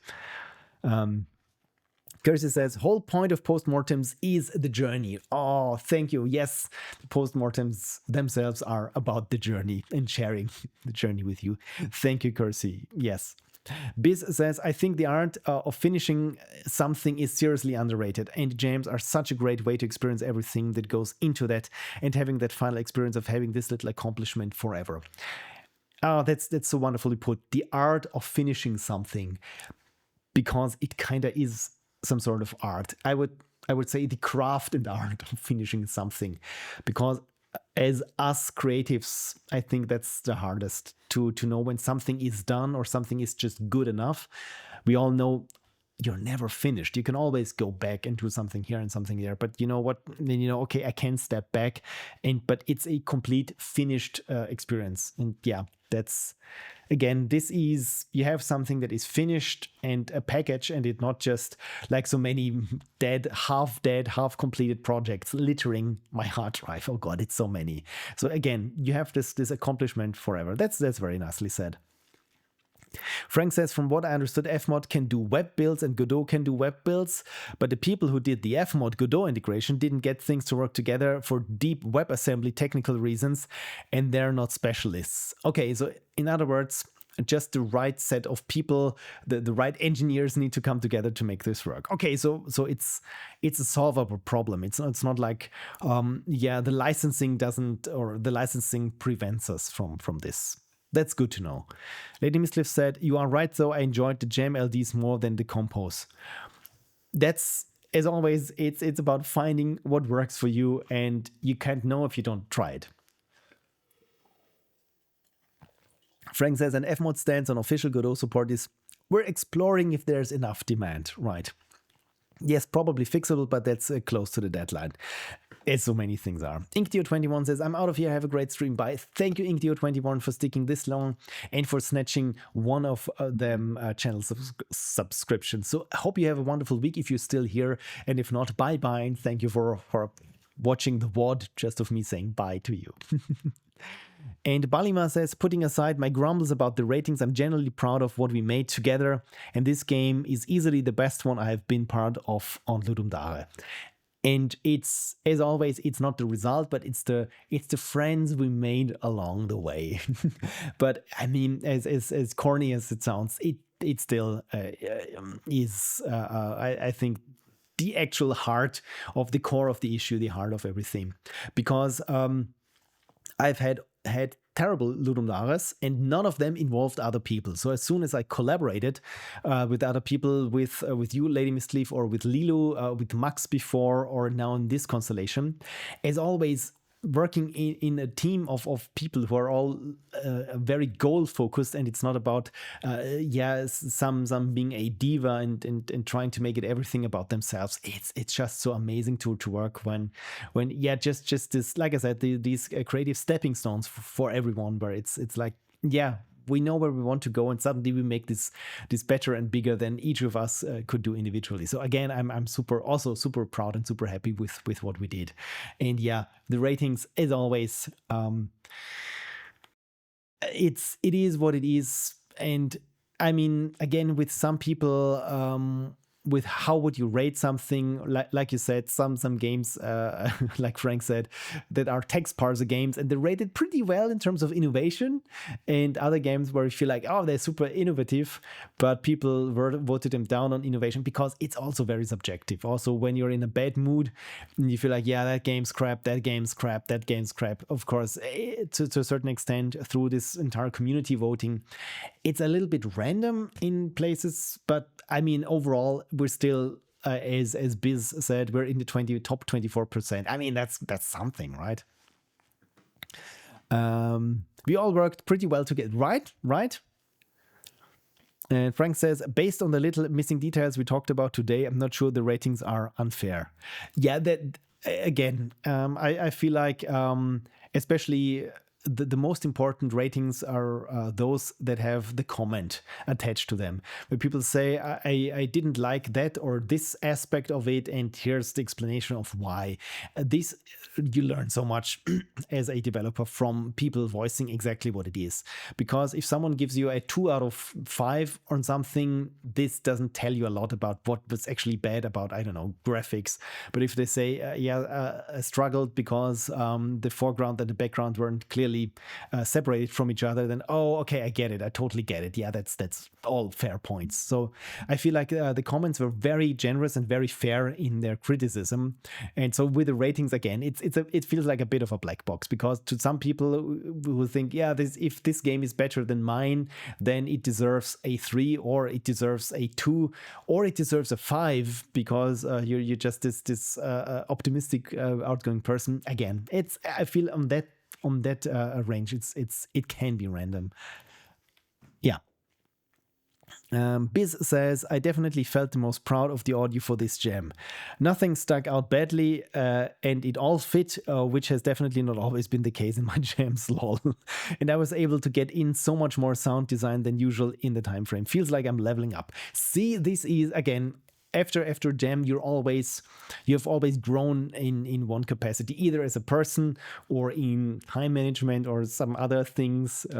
Even if you didn't succeed with something, at least you learned, like I said, yeah, what things that I'm not good at, despite trying my hardest to try them. And sometimes, like this time with drawing humanoid characters, of course, I cheated by using references and tracing some outlines, but still, I'm kind of happy that somehow I managed to get it done. And oh yeah, of course, one thing, I don't think we even spelled it out because it was so obvious for us. But yeah, no AI, no generative AI of any kind used. I think I used AI in one instance, and that was where I drew something that was a little bit too small, and I upscaled it with this generative upscale like 3 times, and then overpainted it again to make it look coherent. So yeah, full disclosure, I think this was the only AI that we used in the entire thing. And Frank says audio is great, right? It has this mood, cyberpunky feel, and also what I like with the sound effects, some of them have this little reverb, and suddenly it feels like a space. And again, this is something that I hardly ever consider. That yeah, of course, if it has different pitch variations, then it sounds like there's more samples in there or something. Just more alive, yes. Frank says, and yes, you get rated by 30 people out of 1,600, and so does the average other game. That's really not enough to get any sort of consistency. Yeah, I've talked about ratings and this kind of things of how to do this in a jam. And I mean, having this relatively random set of subset of the community vote on your game. Is this really good because everyone has a stake in the game? The other would be just to have random people who didn't partake in the jam rate games, but this would be a similar random. The other thing is to have a jury to vote on things, but as it has been evidenced by the Eurovision Song Contest, when you look at the jury rating and the audience rating, sometimes they're wildly different because something is popular with the populace, hence the name, that isn't with the jury and vice versa. So again, I feel like if there's a jury, people, I can already hear them shout that it was rigged. So again, no matter what you do, it feels kind of unfair to something. But yeah, enough with that. I feel like I said, I'm pretty proud with what we did, and just having a number put to it. I mean, also, I wouldn't say I'm very numbers driven, but of course, if you can compare it with something else, numbers are super enticing for this. But yeah, what comes to mind in this case is when I was studying, our University of Applied Sciences at some point started out handing forms at the end of the semester where it was like, yeah, no one is leaving the classroom until you haven't filled out this form. And this form was an evaluation, that's the word, evaluation of the class, of the course that we had for that semester. And you could only leave, of course, if you had filled it out. And they were checking at the door so that they get enough responses. So, and it was asked, okay, how forthcoming is the professor? How well structured was it? And so, of course, this was the basis then of their decision making. And each semester or each year, I think after 2 semesters, they just had this big get together of us students where they presented all the results from these evaluations, where they said, yeah, the satisfaction of the students has risen by 0.3 in this set of classes, and this is the learnings that we take from this one. And I remember being in the audience and we just looked at each other because everyone in our class knew we just filled out anything there because we just needed to get out of the room. Because like I said, they wouldn't allow us to leave without having handed in the paper. And what was funny to us was how much they took the values that they sometimes probably even garbage values that they had from us, and how much weight they based on it. It was like for them the single most important truth, again, where they said, yeah, we got 3 more percentage points there, and the teachers are liked less by 12%. What is going on? And again, it's so subjective because of course it's always different. People rate differently, and also the circumstances under which you rate are so very, very subjective and specific. So this always comes back to mind when I look at some or listen to someone present certain statistical things, especially when it's like internal things with a company or something, because when you were a participant and you know under what circumstances or how the questions were worded and that sort of thing, how much this influences the outcome. So this was just a very long-winded way of saying usually you can trust your gut in some regards, or at least don't treat the data you get as the single source of truth, because again, it very much depends on the people and the circumstances under which these data was gathered, and so on and so forth. So yeah, sorry for the long monologue. Lady Misliff says, even experienced artists use references, apparently. Yes, again, to me, it feels like this is, for me, it was a little bit amateur hour, where I thought, yeah, I cannot draw a human shape at all, that it doesn't look cartoony or something. But then for this game, I felt it really needed to look somewhat more realistic, more grounded. And so the only thing that I could do was, that I found workable for me, was just look at websites that were showing people in different poses, as specifically made for artists who were trying to practice different poses.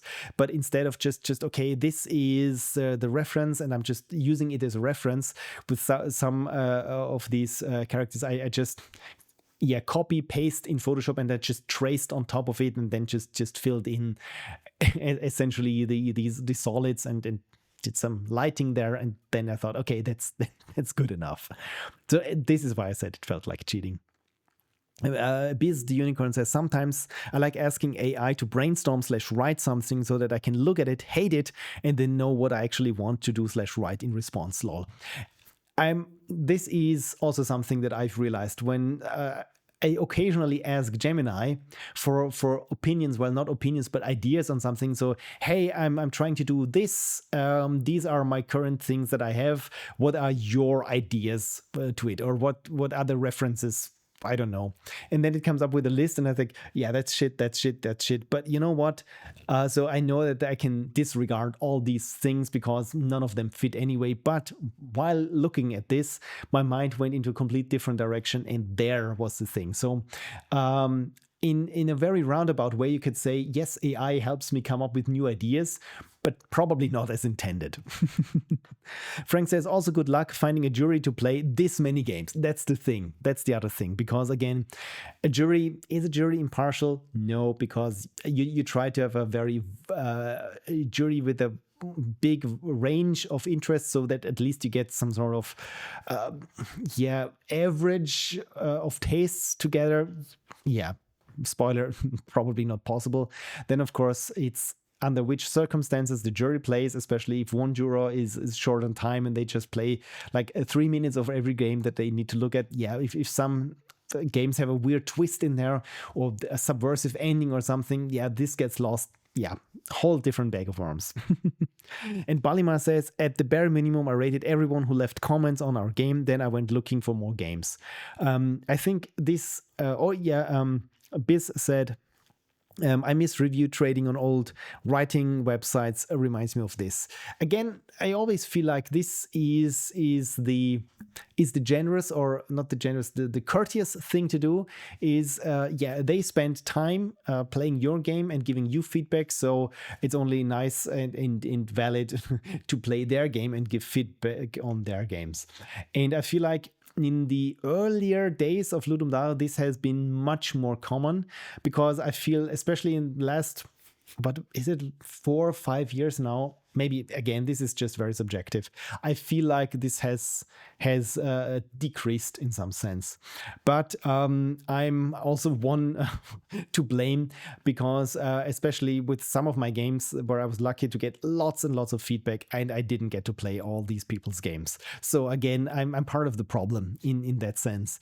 But again, it would be the courteous thing. So, okay, if someone really spent time with your game and spent time to write you something that you could grow from, yeah, it's only fair to play their game and repay the favor.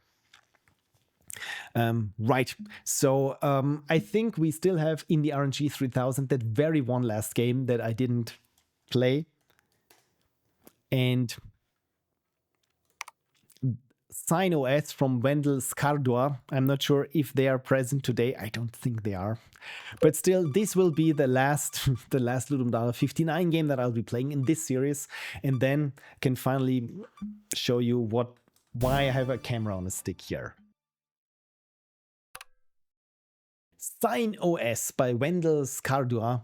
Wendel using Portuguese on Brazil, but any Wendel is fine. Okay, so hopefully I'm trying to pronounce Wendel.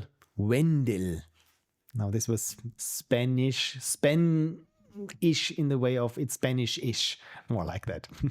Oh, cool. This is nice. If you have an NES emulator installed already, you may have a better time using it instead of the web emulator. You'd get control support for starters, but it's not required. Otherwise, the LD page should be enough, but it's important to read it. Okay, that is very cool. So let me see if I can tweet at Wendel. And okay, apparently, I'm not signed in that browser, but I will let Wendel know that I'm playing his game.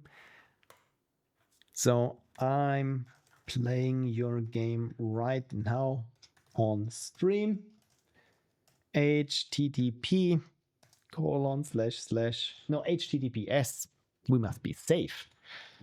Twitch TV/Pixel Prophecy. And I hope I didn't. Yes, this time I didn't mistype. Finally. All right. An NES game. People never cease to amaze me what they are able to make for Ludum Dare. I mean, wow, it's not an NES-ish looking game, but it is an NES game. Wow. So Balimar says, I'll see you another time. Oh, totally understandable. It is now 6:30 a.m. and I've been up all night. Oh dear, time to restore my HP and spell slots. Yes, a good time of day to you as well. Thank you so much for sticking with me that long, even through my rant about AI. Again, thank you for inviting me to be part of the team. And as you see, I think we can all very proud with the results that we have in the end. Yeah, sleep well, recharge your HP, and so you wake up with a well-rested bonus for the rest of the week. Take care. Lady Mistliff says, now I'm sad that I missed the AI rant. I mean, the AI rant was what I said before, where I feel like AI is enabling me to think about things differently, because the output that I get is in so many instances really nothing that actually helps me. But sometimes, you know what AI could be helpful is, okay, if you what is the current consensus or something? Because again, if you know that you're treating it as a more or less, this is the statistic amalgamation of a big subset of the internet. So if you ask, hey, what do you, for example, what is very cyberpunk to you, Gemini or ChatGPT? Please tell me, what is cyberpunk to you? Then it lists all the tropes that you want to try to avoid. So essentially, it's like, if you want to know what the basis of a trope is, or a certain aspect of something, this is what it's good for, because that data it has. What it does not have is make something that is utterly unique, original, and human and emotional, because then it's just stabs in the dark because it can't know. So yeah, that was my AI rant. I thought there was a longer one prior. No, you didn't miss anything. Market research tool, exactly. Use it as a market research as long as it's still free. Yeah.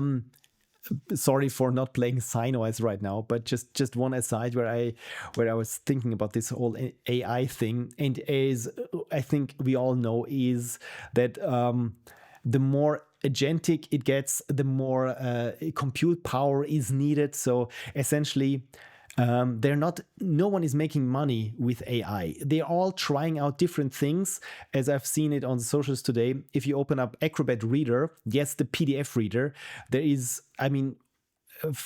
since years now, there has been this create an AI summary of it, which takes minutes and utterly fails to understand a shift schedule or something, what it means. Anyway, and now there's this new feature where it says you make a podcast out of PDF.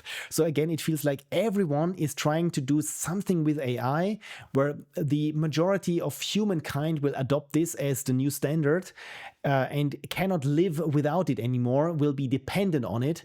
And then they can start, okay, we have now the broadest market because everyone needs their PDFs as a podcast. No one can live without there are PDFs not being turned into podcasts. Okay, then since we're Adobe, we can start pulling the screws and starting to charge for it, because now everyone is dependent on it, because no one will ever look at a PDF unless it's a podcast. I think this is the idea behind it. And so this is why so much of it is free, because again, they just need people on it. As always, this is marketing wise, it's a growing market because there has been no cap to it. Mathematically, there should be. And of course, even economically, it's other reckless what they're doing. Essentially, they're giving out everything for free, which they cannot afford. And right now, it's just running on fumes and hopes and dreams of someone getting filthy rich from it. But as we know, the cracks are already showing. And again, I cannot wait for this to burst in some sense. Of course, AI will still stay with us afterwards, but in a much more, I would say, specialist thing, because as always, even if everyone on this planet will become a subscriber for, I don't know, ChatGPT or something, I don't think even this amount of monthly income will make it profitable with the current model that they have. So again, it's, as we all know, mathematically and financially, it's unfeasible. So again, everyone is still trying to find this one big thing that gets us all addicted and hooked on. So right now, use AI for market research, because while we still can, while it's still around. And we don't have to pay for it, because I'm never going to pay for AI. I used to have a Midjourney subscription, and I've canceled it because I didn't use it anymore. At first, it was just enticing to see, you enter something like lunar city with trees and palm trees on a space station, but it's all is made out of Lego. And you get something that looks cool-ish. The rendering looks kind of nice, but of course, at some point you've had your fill. I've had my fill of it, and yeah, so this is not gonna pay for it. Anyway, that was my AI rant. Finally, now let's get back to signOS, a game by Wendel-Scardua. So, about signOS. On signOS, you play as a robot going through some training models to train your AI about commanding other robots using signals, there we go, in order to solve tasks. So, this was unintentional. I haven't read this, and apparently now we're talking about AI, but it's the good kind of AI. It's game AI, so we should be there. Okay, Lady Misleaf says, I'm going to head out, have fun, and so I shall. You too, Lady Misleaf. Thank you so much for sticking with me this long. I hope you have a wonderful week, and yeah, bye-bye. See you later, says Frank to Lady Misleaf, and I will have some of that wonderful crystal juice. So the controls, of course, are emulator controls. So important, the training models. Levels, that's nice, are not sorted by difficulty, other than Ares being almost a tutorial / playground.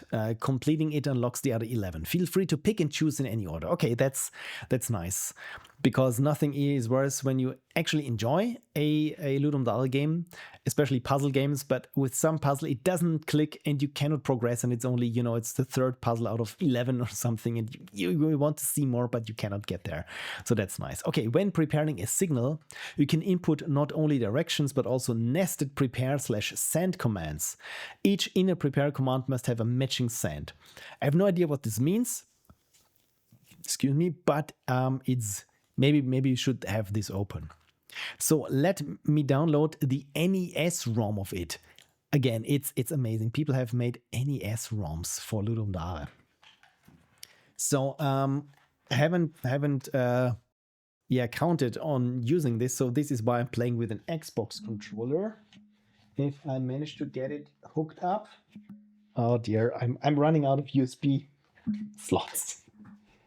There we go. So I can't play on on the stream because the cable is a little bit too short, but hopefully we can make this work. Okay, let's get the NES emulator then, because I think, as many of you know, I have way too many emulators. I just need to find them. So there we got Emulicious, Scum VM. So yeah, this is this is my emulators folder, and I got here emulators for the Amiga, the Amstrad, the Apple II. So hopefully we should find here an NES emulator. There we go. So we got Misen or FCEUX that I always want to pronounce French. And you know what? Let's go with this and config the input first. And then let's launch it. Oh, this is, again, I love it that someone made an NES game. Okay, so input presets. Oh, we can set presets. This is cool. So set has been set as preset 1, but how can I do this? Configure, there we go. Up. That's a little bit down. Left, right, select, start, A, that's B and A. Okay, cool. And we should be all set. XP Monster is here. Hello, XP Monster. We're playing signOS on the NES. This is amazing. So, are you ready, everyone? Oh, it does the fake OS boot up sequence. Is there music? So, press start. signOS for Ludum Dare 59.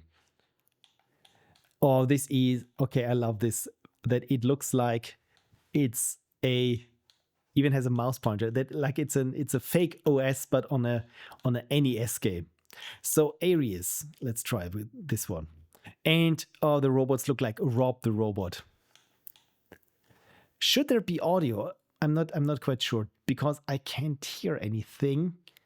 So let's try sound. Okay, sound is enabled. You know what? Before I start this, I just want to confirm that we indeed have sound by loading an existing game.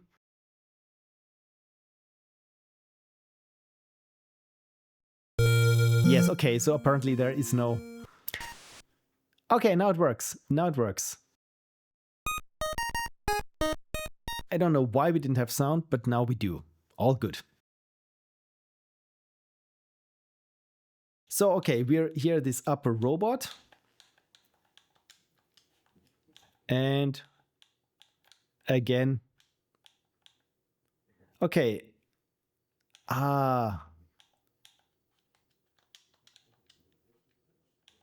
So this robot, I can send the commands to this one robot here. So I haven't figured out quite. Okay, I have to press, what was it, B? And now I can just tell the robot where it needs to go. And by pressing B again, I have no idea what I'm doing there. Oh, apparently I can say shoot. So in this direction and go. Okay, just go into this direction. Okay, now this makes sense that this is a tutorial level. And you even have animations. That's cool. Okay, so we have here different training models. So let's go with Taurus. Again, they have not been set. So just up, up, up. So which robot am I controlling?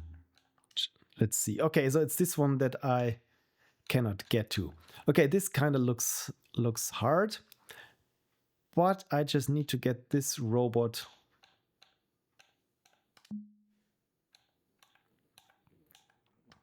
Okay, the facing direction is also important. Okay, that's pretty clever. What zodiac sign are you, says XP Monster? I'm Virgo. I'm Virgo. I'm born in September. Okay, so I got this robot out. So hopefully I can tell it, or I can make it go through here. That, again, this is a very clever puzzle. So, no, damn it, wrong. Oh, I could shoot myself with it. Okay, this is not what I intended. Okay, it's left, left, up, up, up. And look there. So, okay, this not quite what I had in mind. So let's go there and one up and then just stay there. Okay, so when I hit up, it means just go up go up if you're already facing in that direction. Okay, so now I need another robot to get there. Okay, so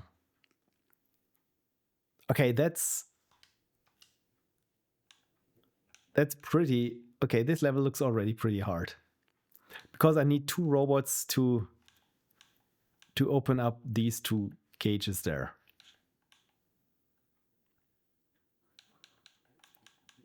So can I get this other robot in? Probably not. Okay, this is okay. XP Monster, by the way, is Gemini. Yeah, probably this level looks a little bit too hard for me because I haven't figured out the controls or how things work together yet. But again, from an engineering standpoint, I mean, you made a freaking NES game, a puzzle game, no less. So I'm just trying to see if I can reach this robot, but apparently I need to get there. But my problem is that I do not know how I can influence this robot so that it gets through here, because what I think is that I need all robots here so that I'm standing on this here, this is standing on the other one, or maybe not. Now come to think of it, maybe I'm even getting this wrong. So you know what? Let's try. You know, since we have XP mods here, let's try Gemini and see if that is not as hard. So, okay, I can go through here glass. And let's see if I can say turn there and go twice here, turn down, and then hopefully have it just stand there. Okay, good, that worked. That worked, but not quite. Because now I cannot instruct this robot here. So maybe I need to tell this robot that it needs to go over here and look into this direction to influence the other robot to step on this plate. So let's try this. So, hey robot. No, wrong. Okay, it should now just turn there on its place. Okay, good. So now robot, let's try this. Look to the right and then okay, this was selected. Damn it. I mean, now it's facing into the right direction anyway. Okay, so robot, look to the right. That's what you're already doing. And shoot at the other robot and tell it to go look down and then step down and then fire.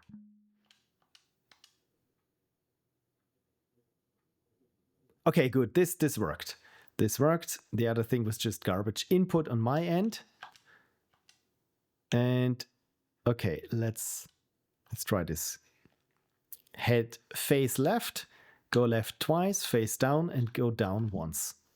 And then garbage input from my end again. Okay, not as hard as Gemini. Okay, good. So I managed to get through here for now. Can I reach this robot here and tell it to, hey, look over here, and then send the instructions for the other robot to look up and go up twice and then just stay there. Let's try this.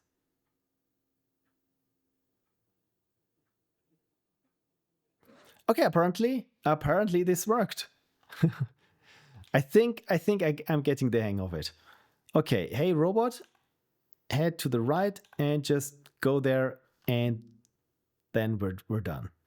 I really like this nested thing that we have. Look at this. I managed to beat this level. I don't think I'm going to beat all of them, but wow, do I feel clever now. Okay, since I'm Virgo, let's try the Virgo level. Oh god, this looks hard already. Okay, go over there and then just up, up, up and see if that does anything. Okay, good. Then, oh yes, this, you know what, that's kind of tricky because I need to get past this robot, but I cannot because as soon as a robot is blocking, so I think I have to tell this robot, hey, get all the way down, and then I need to instruct you to instruct the other robot. I think I already maneuvered myself into a corner. Or can I tell this robot? No, okay, I cannot shoot through these walls. Okay, that's apparently I made a screenshot. Thank you, Windows Game Bar. I never needed you. Okay, I just pushed the wrong button. Okay, let's try Virgo again, but yeah, this again looks hard.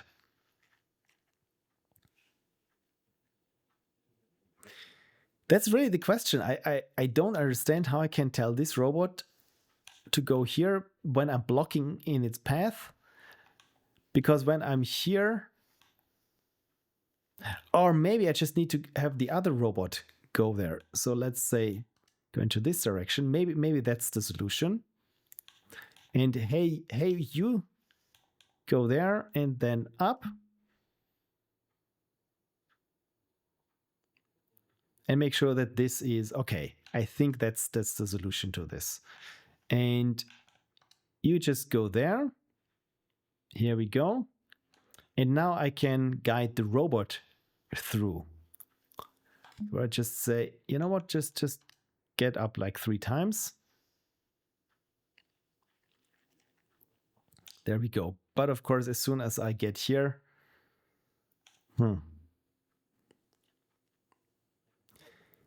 can I tell you that you should tell the other robot?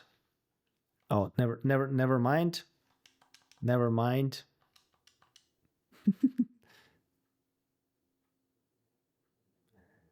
So, okay, let's try this again. Look to the side, and that's it. So, okay, good. Then tell the other robot to go there once and go all the way down.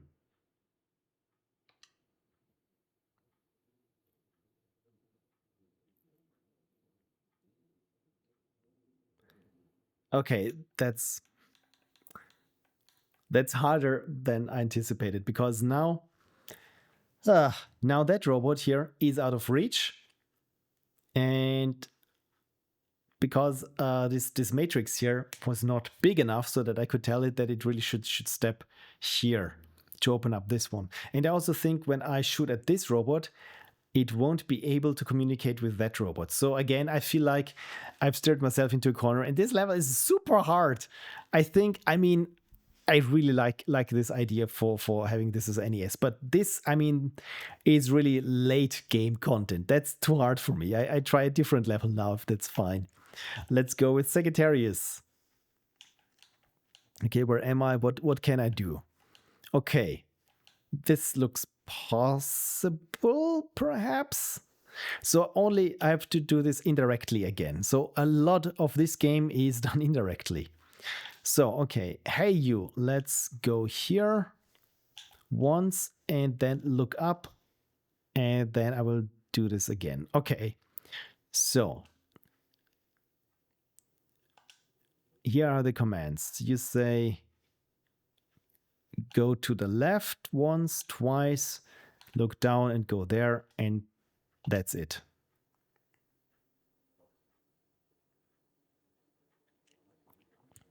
Okay, good. Now let's do the same thing here. Oh, there's a block in between. Okay. Cancel. I want to cancel out.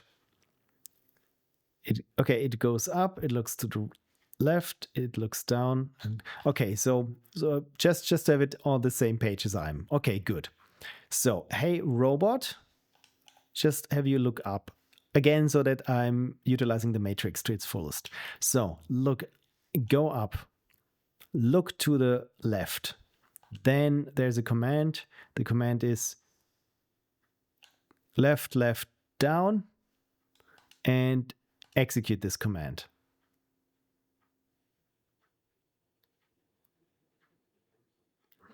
Oh, damn it. And now I've maneuvered myself into a corner again, because now this upper robot here is out of reach because there's a solid block between me and it, so I cannot reach it. And also the matrix was not big enough so that I could tell the robot to tell the other robot to step on. Damn it. Maybe... Okay. Made another screenshot. That's all too hard for me. Let's try with the pieces with the fishy level. Okay, which am I?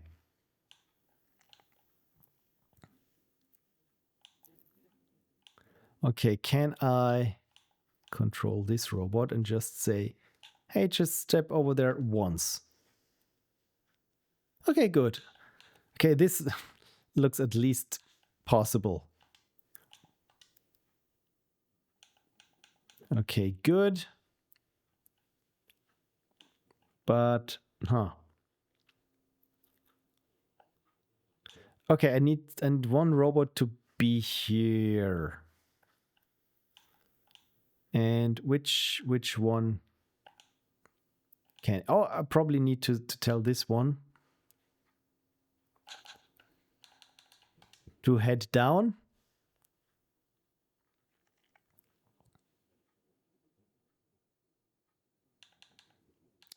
Okay, good. Then head down once again and all the way over there. Frank says games should not have hard levels in general, right? I mean, of course, for those puzzle-loving puzzle fiends, I mean that's really something to enjoy.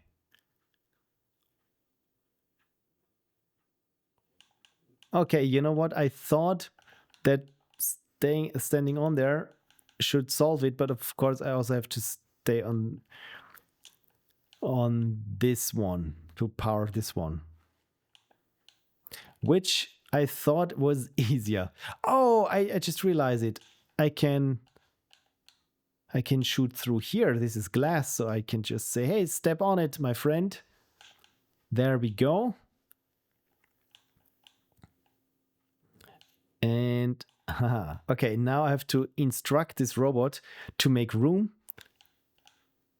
Hopefully I can also do this through... No, I cannot, because I need someone to open this door. Otherwise... Oh, damn it. Really, those puzzle levels, they are very advanced. They are too advanced for me. I mean, I understand the problem, I feel like, but I don't understand how I could get to it. Or mitigate all these little annoyances there, like where someone has to stand to get through it. Maybe I need to have this one go up. Venereal Disease says, evening, joining in a little late tonight. All good, all good. I'm playing the last Ludum Dare 59 game of this series. And my god, this one is signOS, and I'm playing as one of these little Rob the Robot robots, and I can influence other robots. So I can tell this one now to head a bit to the right. And now I cannot get out because this door is closed. So head to the left and step twice to the left. And my god, these puzzles are too hard for me. I don't fully understand how they work, because it feels like they are designed in a way where just one misstep means I have to redo the level. Okay, then let's try Scorpio. Hope this is not too hard.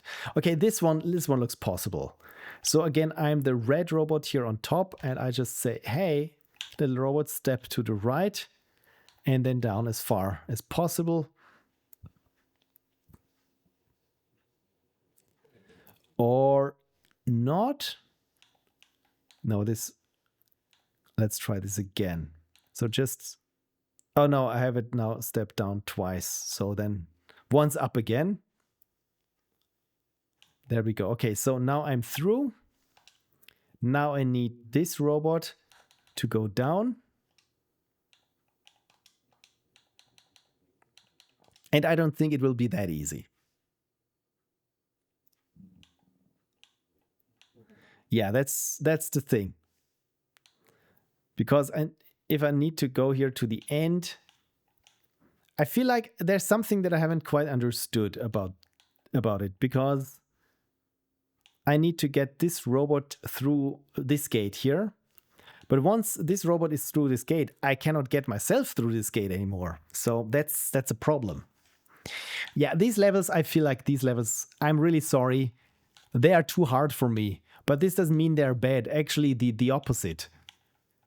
Let's go with cancer here one last time. And see what I can do. So I can go here. And when I'm here, I can influence this robot and say, hey, tell the other robot to go to face to the left. To go to the left. Yeah, this doesn't make sense. But anyway, let's try this. Hey robot, shoot, let's go one to the left. Yeah, this probably was bad. So let's try this again. Hey, tell the other robot. Let's get to the right and face upwards. Because then I can send new instructions, hopefully, to open up what I need. Or maybe I need these robots always to be in proximity to each other so that I can influence them. I think that's the idea. Because again, the matrix that I can send commands in is just these 7 tiles. Is it 7? 1, 2, 3, 4, 5, 6, 7. Or is it 8? 2, 3. I think it's 7. So, okay. Let's do the same thing again. Hey, tell the other robot to get 1 tile there. Because then I can still give it commands from here, hopefully. So, and now as for yourself, just get as far as you can over there while I'm still holding the gate open. Okay, I think I got this now. So then, hello little robot, let's get there to the side by 1 to make room for the other robot. And now tell the other robot to head there 1, then face up. And I hope that's, oh, I cannot, oh, darn it. Ah, darn it. I thought I could go here through this door, but I cannot. Okay, damn it. Another hard level. That's too hard for me. Okay, Biz the Unicorn says, it's always weird to me when people want to make something really challenging with no easier difficulties because they equate difficulty with enjoyment. Interesting point. I had an argument with my last Jam team before LD about the difficulty of figuring out which dialogue options were correct or being able to cheese the puzzle a bit by spam clicking and how big the puzzles should be. I'd rather something be a little too easy than end up being too difficult to bother playing through the full game.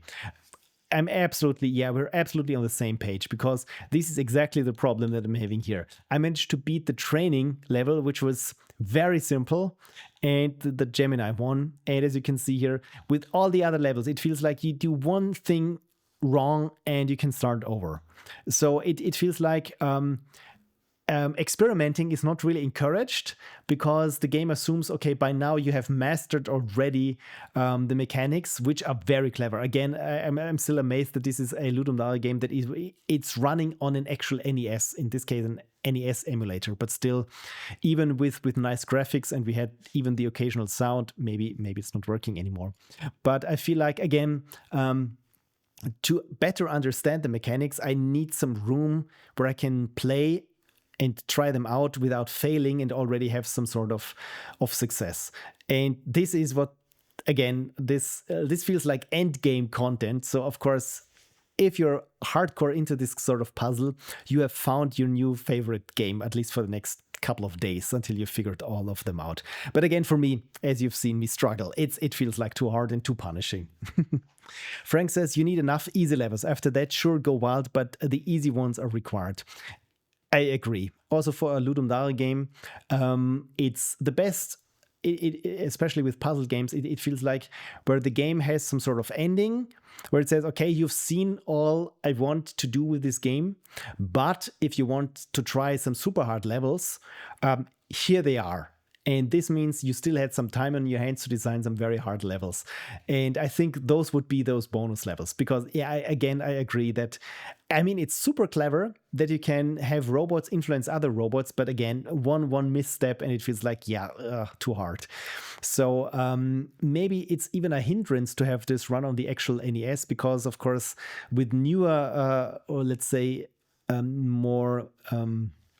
current programming systems or engines like Godot or Game Maker or even, let's say, even Twine or something, it probably would have been easier to have like unlimited undos or something, or telling the players somehow that they are already on the right track when doing something, so that again having this unlimited undos or something, this really would encourage more experimentation, I feel.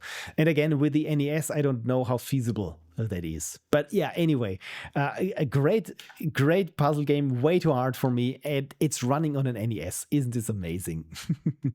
So I'm not if you hear Wendel or if I just hit you at the absolute worst time of the day, but even then, again, thank you for submitting your game. And like I said, I'm amazed that this is running on the NES. And it's, again, if this came out in the 80s, and probably the New York Times would praise it as the brain puzzle teaser that's not just for your kids, despite it running on a play toy console gaming system or something. Yeah, I mean, if you love Sudokus, that's probably your thing. With Phil, who knows? Okay, is the stream ending after this game? Says Biz the Unicorn. The stream is not, but I want to continue for half an hour and do something nerdy with this Nokia phone. But I think for today I'm through with playing games. And again, thank you for everyone, especially Biz, that you were part of it. And the entire team was here also with Frank and Balima to talk about our game. Again, I'm super proud with what we got. But yeah, this is where I want to switch over to this contraption and tell you what I want to try now just to get working, because it's going to be a little bit nerdy. So hope you are ready for it. And I hope let's see how far I can get in half an hour. Right. So, yes. This is the Nokia 6210, which I have rediscovered for making our game, and I even got it a new battery. So, which means, of course, this one I can switch on, and it should boot as it does. Yes, and it even has full power, but no signal. How strange is that? So yes, beautiful Nokia boot screen. But what I want to do is somehow make my own ringtones for this, so that I can record them and make a new virtual instrument of them. So the one Biz that I sent you, this was from recordings that I made with my mini disc recorder in 2002. And what I want to do is, because this has like 5 different volume settings, so that I'm recording the entire range that it can play in terms of tones. It all 5 different volume levels, and also have short tones and long tones, and very just staccato, very bloopy ones. So what I'm trying to do is to make the ultimate sound font of this. And the only problem is I cannot, on this phone. With other Nokia phones you can do it, that is, make ringtones on the phone. New phones have this ringtone composer on it, but this one does not. So I need a way to interface with that one, and for that, there are a couple of problems. One thing is, how can I connect this to my computer? And the next question is, with what software can I interface with that? So let's tackle first the software problem, because I already have good news. there we are. And I found a software that is called the OPM, the Oxygen Phone Manager here. And the funny thing is, you can see here, this one, the registration has expired in 2005. So yeah, thank you. I'm not going to update this. But this one I could install this in Windows 11 of all things, and it works for the most part. The only thing here is it says here my phones, and of course there is no way that I can connect it to a phone, because this was, at least the phones, the connection here, you can see here, this is not a USB port by any means. So this is something different. So I got the software running, but how can I connect the phone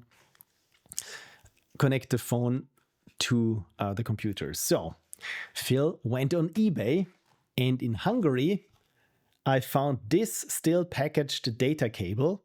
For those interested in this, is the adapter of the RS232 cable DLR3P. So essentially, if you can see here, this means it's a COM port cable on one end, and on the other end, can we see this? Hardly.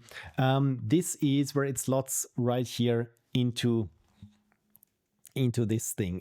This round port, this is just for the power. Actually, we have here this like 2 prongs on each side, and then it's like, what is it? How many contacts? I think 7 or 8 contacts. So this is why I got this. Oh yeah, you can see here on the back up here how it should look like. If I can bring this in closer. Thank you, camera, for not making this unfocused. So easy connection to computers. Well, the problem is nowadays, my computer doesn't have a COM port anymore.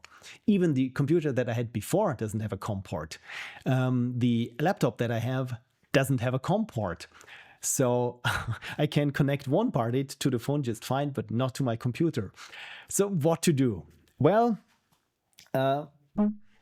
good thing is I got here an old Toshiba satellite notebook, and I realized here, you know what, let's pull this off here so that you can see it better. So these are the connections of this old Toshiba satellite. And here it got this fabled COM port, and I was very close to unpacking this still originally packed package, which again, this is why it was relatively expensive to get nowadays, because again, this is from 2002. So I was very hesitant to rip this open. I wanted to do the unwrapping of this on stream. I'm glad that I didn't, because when I was looking for this COM port, where is my finger? Here it is. See this? I realized that let's make it a little bit closer so you can see here this innocuous little port. Does any one of you have an idea what this could be? Because again, it's not a plug. It's just some clear plastic that looks black. And Frank already knows it. Yes, it's infrared. So this old Toshiba notebook has an infrared connector, which is something where you think, yeah, how does this help you with this phone? And I show you something. Well, on this part here, again, we have here the 2-pronged connector, but on its other end here on top, yes, this phone, the Nokia 6210, has an infrared connection. And the cool thing is that it's relatively low effort to connect. So this is why I thought, you know what, instead of unwrapping this, let's try connect the phone with the Toshiba notebook. So yeah, Frank says, I just have grabbed a USB RS232 thing. The next thing is with the software on Windows 11, I'm not quite sure how well this ancient piece of software that again lapsed in 2005 would handle this. So what I did is by the way, yeah, this computer, the downside is I don't have a floppy drive for it. So how can I get the actual data? In this case, the Oxygen Phone Manager. How can I get this on there? Because this one is running Windows 98 and DOS. So, and I think now it's time to make use of this camera, because this is why I have it set up so that you can follow along, hopefully, what's going on here. So if I unscrew here now the hard drive lid, there we go. what is underneath? It's not a hard drive. Yes, it's a CF card. And this CF card, when I pop it in, it looks like the C drive of your average DOS PC or Windows 95 PC. So hi, it's me in the corner. That's not an REM song in this case. So yeah, and how did I do this? I didn't do this. This is when I bought this PC again from a seller, I think in France, from eBay. They said, yeah, it doesn't have a floppy drive in there, which again is a bummer because I really wanted to interface with floppies with this. But it had this CF card in place of an IDE drive. So at first it was a little bit disappointing, but of course it was much easier because then I can just pop it into my card reader from my DSLR, which again works flawlessly, and it's formatted as FAT32 drive. So again, no issues there. So let us switch this on and see if I can get a connection going with the Nokia phone. So let's just make sure that you can see what's there on screen. There we go. So got a little bit of glare here. Again, this is something that this lighting situation I haven't tested, but at least the unicorns are here keeping watch. So let's try this then. And hope the autofocus keeps this going. So Windows 98, that's what we're going to start with. And then I can also use the infrared there as well. So let's wait for Windows. I don't have a mouse connected, so I'm using here this little nub that's common with all the ThinkPad notebooks. And we have here this nice Windows sound, and even welcome to Windows 98. It's playing some music, so I'll close this for now. And I've already installed here the OPM phone manager, and it works without problems on this old machine because, again, Windows 98, this tool was apparently made with Windows 95 compatibility in mind. So we have it here working on this old machine, which kind is neat. How old is this beast? Good question. I have no idea. I think I can figure it out somewhere, but if you want to do the Googling yourself, this is a Toshiba Satellite 4010 CDT. So a Toshiba Satellite 4010 CDT. Got it from eBay. Someone recommended this for people who are looking to play DOS games on the original hardware, because with CRTs and everything, it's super hard to find something decent. And with this software and with this, I mean, even the screen, you've seen it for an LCD screen, especially in a color LCD screen of that time. It's kind of reactive. So let me see, because I got a text from Connie. Okay, so nothing important for now. I just thought I was being too loud again, so probably have to keep it quiet. But again, it's kind of neat. So it says, unfortunately, your registration is expired. This is what we had before. Do you want to see the renewal options right now? I mean, in this case, I could say yes, but I said no, because of course this is also not connected to the web. And it also says here it's a new phone, but it's not connected. And the reason for it being not connected is because I tried this before, and yes, it indeed did work. So let us do this here now again. So I'm selecting now IR connection, infrared, there we go. And now it has here on top, there we go, is this little icon. And now all I need to do is place it here. It made a little sound, and I think, do I have to restart it again? No.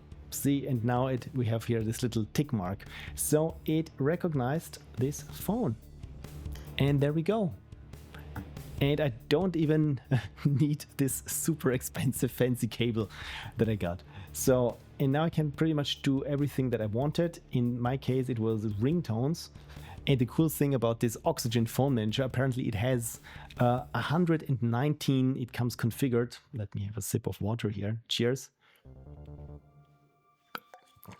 With 119 ringtones there. Since Connie's right now going to bed, I'm not going to play them. But the cool thing here is you can see here on this side, hopefully, let me get a little bit closer.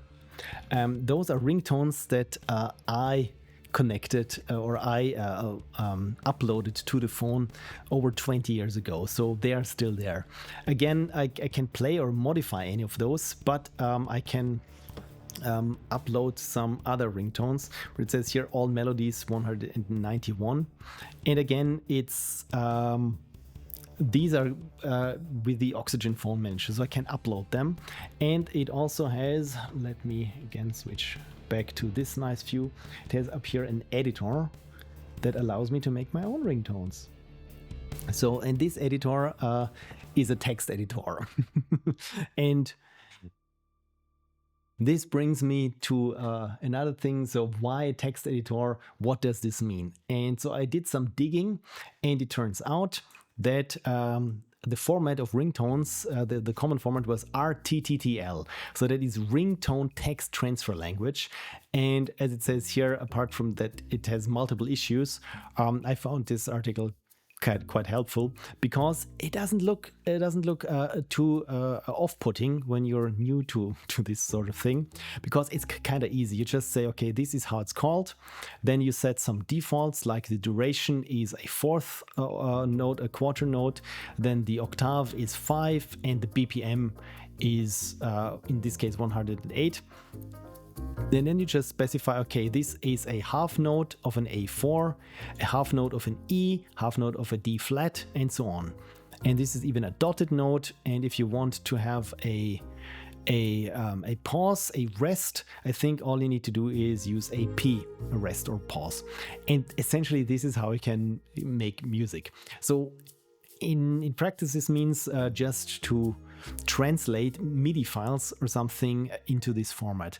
And the good thing is online, I've already looked at, there are some converters where you can just, that look like some tracker or even more visual for things to do, to doing this. So again, it should be relatively easy to upload this, to create a text file from a MIDI file, then get the CF card out of the Toshiba notebook, have this as a text file, and then import it onto the Toshiba, and then from there send it to the phone. So super simple, asterisk.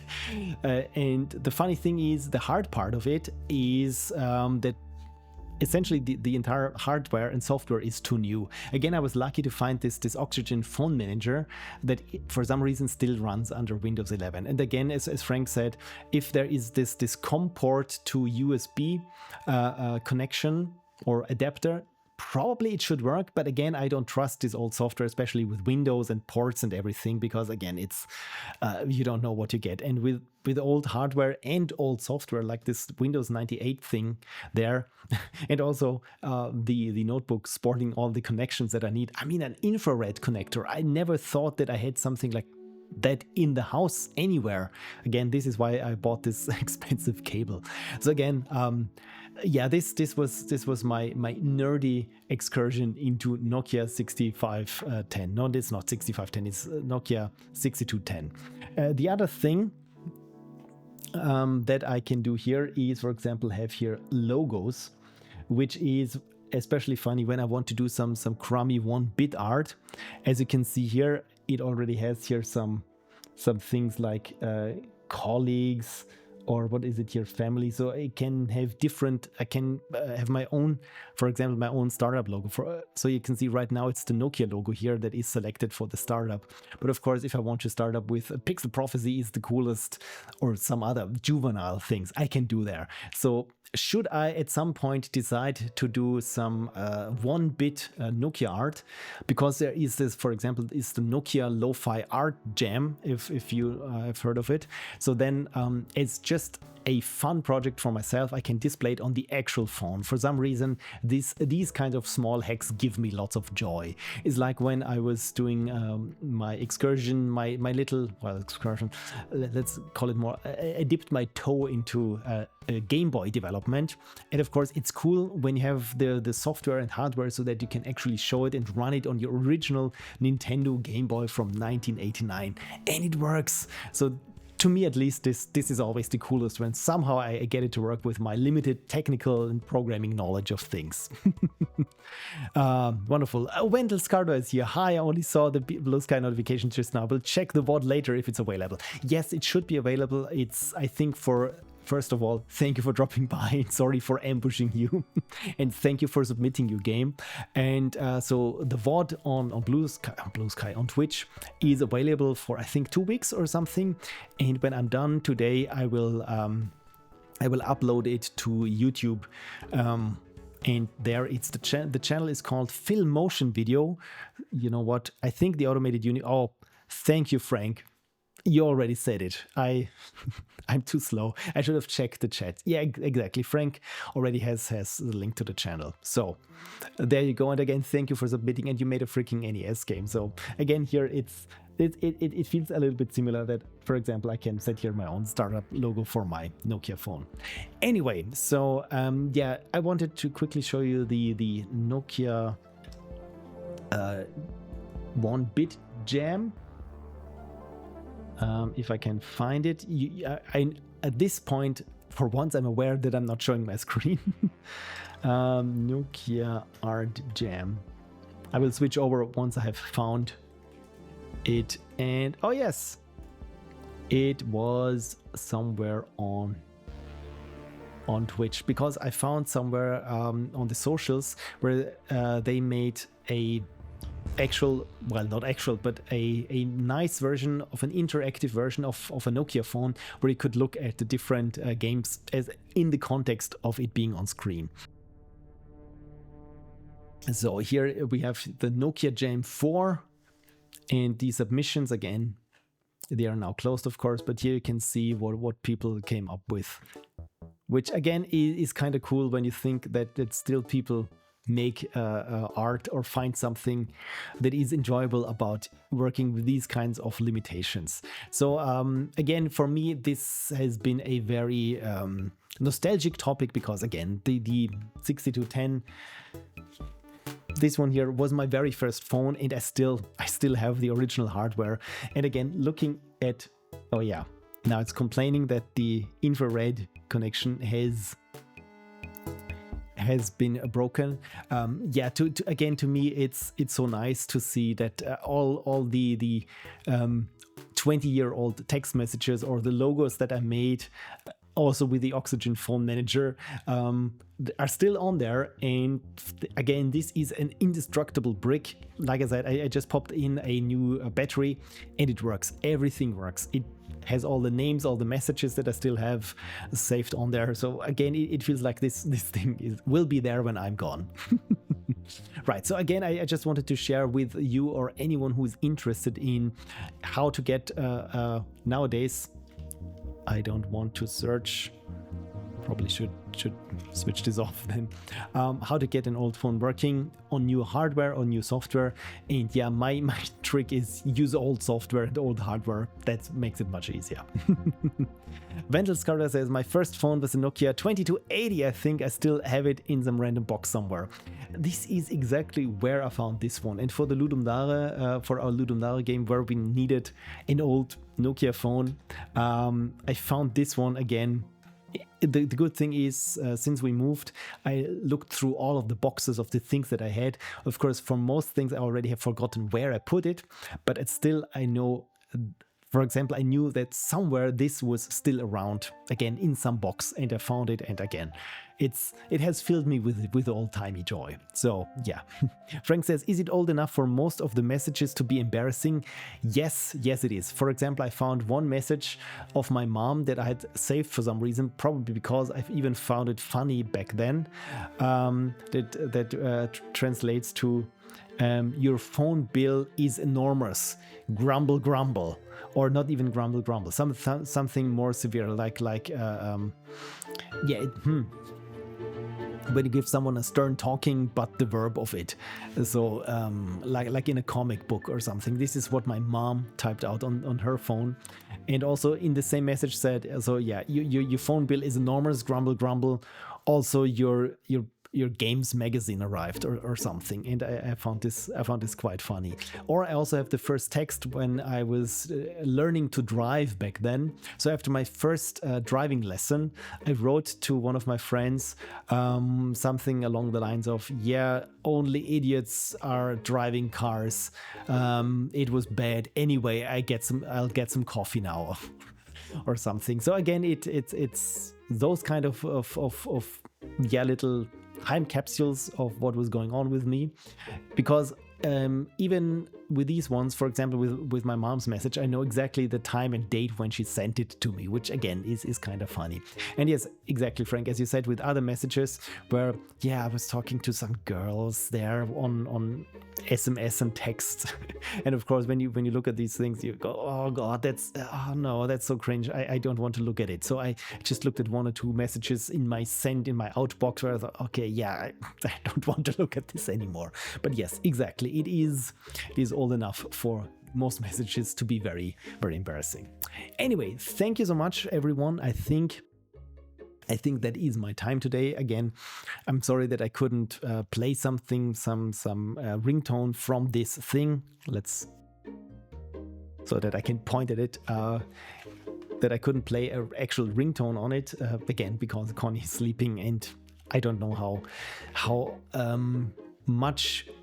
Or these high tones of this piezo speaker, how this carries through the house, because high pitched sounds from teeny little hardware, they're pretty loud, or they're at least hard to keep quiet. So, and I don't want to wake her up. So that's that's the idea. But again, now that I can have pretty much anything as that I want now, that I can program this. The old phone. So again, I'm looking forward to maybe sharing one or two experiments at some point on the socials of how these things go. And yeah, Frank says, yes, better not risk it. You don't want her to confiscate the phone and go through your message. Exactly. I mean, she would probably understand. I mean, I was, what age? I was, I think, 16 or 17 at the time. So yeah, lots of teenage cringe on there. Or she just confiscate my phone and says, I'm not giving it back until tomorrow. Because again, as a teenager, the worst thing that someone could do is confiscate your phone. I mean, back then, 25 odd years or something, it wasn't as bad it is nowadays, because everything is on our phones. Back then, I mean, we still had Snake on our phones, and yeah, some just some friends and texting, so it was not everything, the entire social graph just on the phone. But yeah, it already was bad enough when my mom confiscated my phone because I was just texting too much. Okay, thank God I lost my teenage phone. Yeah, probably for the best. Like I said, I was delighted when I found this hardware and that it was still working, and looked at through even just the phone book where you see some people that are, I mean, one has passed away recently, which again was like, oh, gulp.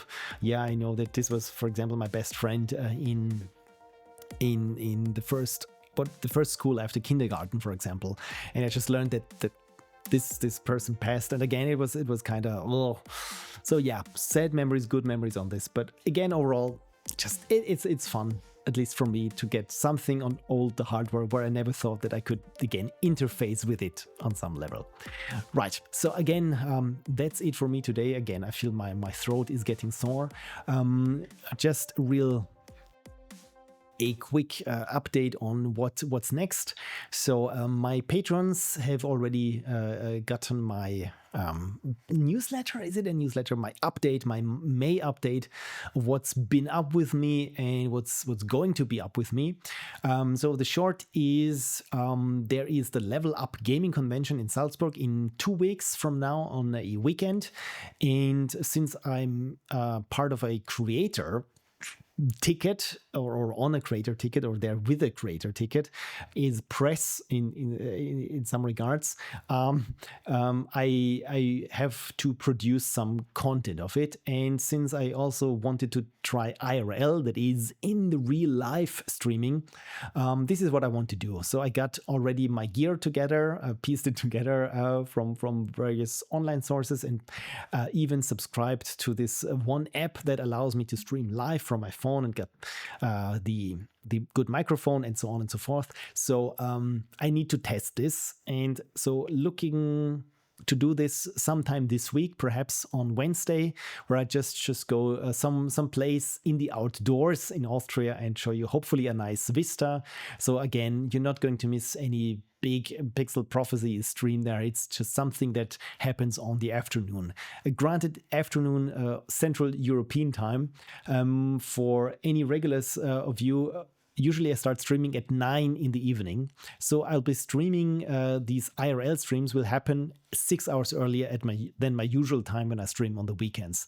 So if you catch it, I would be delighted to have at least some activity in the chat where people go, what is going on? Why aren't you in front of a screen? Yeah, and just test how comfortable I am with talking into a little square in English somewhere in Austria. And hopefully this works, or at least I figure out all the little things that don't work and be able to fix them. And then I will do a probably half an hour long stream from the Level Up Gaming Convention this time. And again, just see how it goes. So if you miss it, it will be up as a VOD, and probably I will also upload it to YouTube unless my phone eats the recording or something else happens, because I don't know how big those files will get in the end, and if my phone will keep up with streaming and saving, and how much battery it's going to eat. So yeah, lots of little question marks. So this is again why I'm trying to do a test balloon, as I call it. Right. Frank says, thanks for the stream. Right, it's that weekend. I'll have to miss those live streams. Unfortunately, I'll be in Prague. All good. I mean, if you're in Prague, probably that's really something, because I've heard Prague is a beautiful city. I've never been there myself, but I've heard good things about Prague. So I hope it's not on business, or not just on business, and that you can enjoy your stay there. So all good, Frank. But thank you for considering dropping by. So yeah, next week's stream will be on Saturday. Again, don't know yet what it's going to be about. Probably something nerdy or something creative. You know me by now. And the week thereafter, probably I won't do an evening stream, because I will be on the 2 days at the Level Up. But again, yeah, we will see how it goes. So Frank said it's technically a conference, but it's really seeing friends. Those are the best ones, right? Where the conference is just the background noise of meeting friends. That's nice. Also 2 free days. Perfect. I feel like with conferences, usually you meet people there that you know from your professional field, and again, it feels like a field trip that your employer pays you to. Again, of course, you have to attend the conferences themselves, but still, it's nice meeting people that you only know from conferences or something. So, yeah, I hope you're looking forward to that, and I already wish you a good time in Prague. Oh, it's the curl up. I've never done anything with curl, but apparently there's an annual meetup. That's nice. And again, in Prague, beautiful location. So, and apparently there have been some curl cons. I would say curl cons, but curl up is also that. You know what, the curl up, I give it one badumts of approval. Right.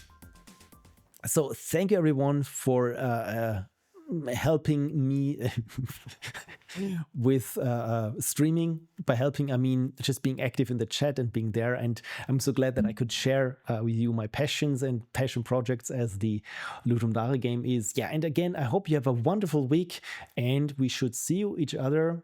I mean, you will see me, I see you in the chat, hopefully you know how it goes on Saturday then. Same bad time, same bad channel. And with that, I say thank you, everyone. Have a wonderful weekend. Yeah, take care. Bye-bye.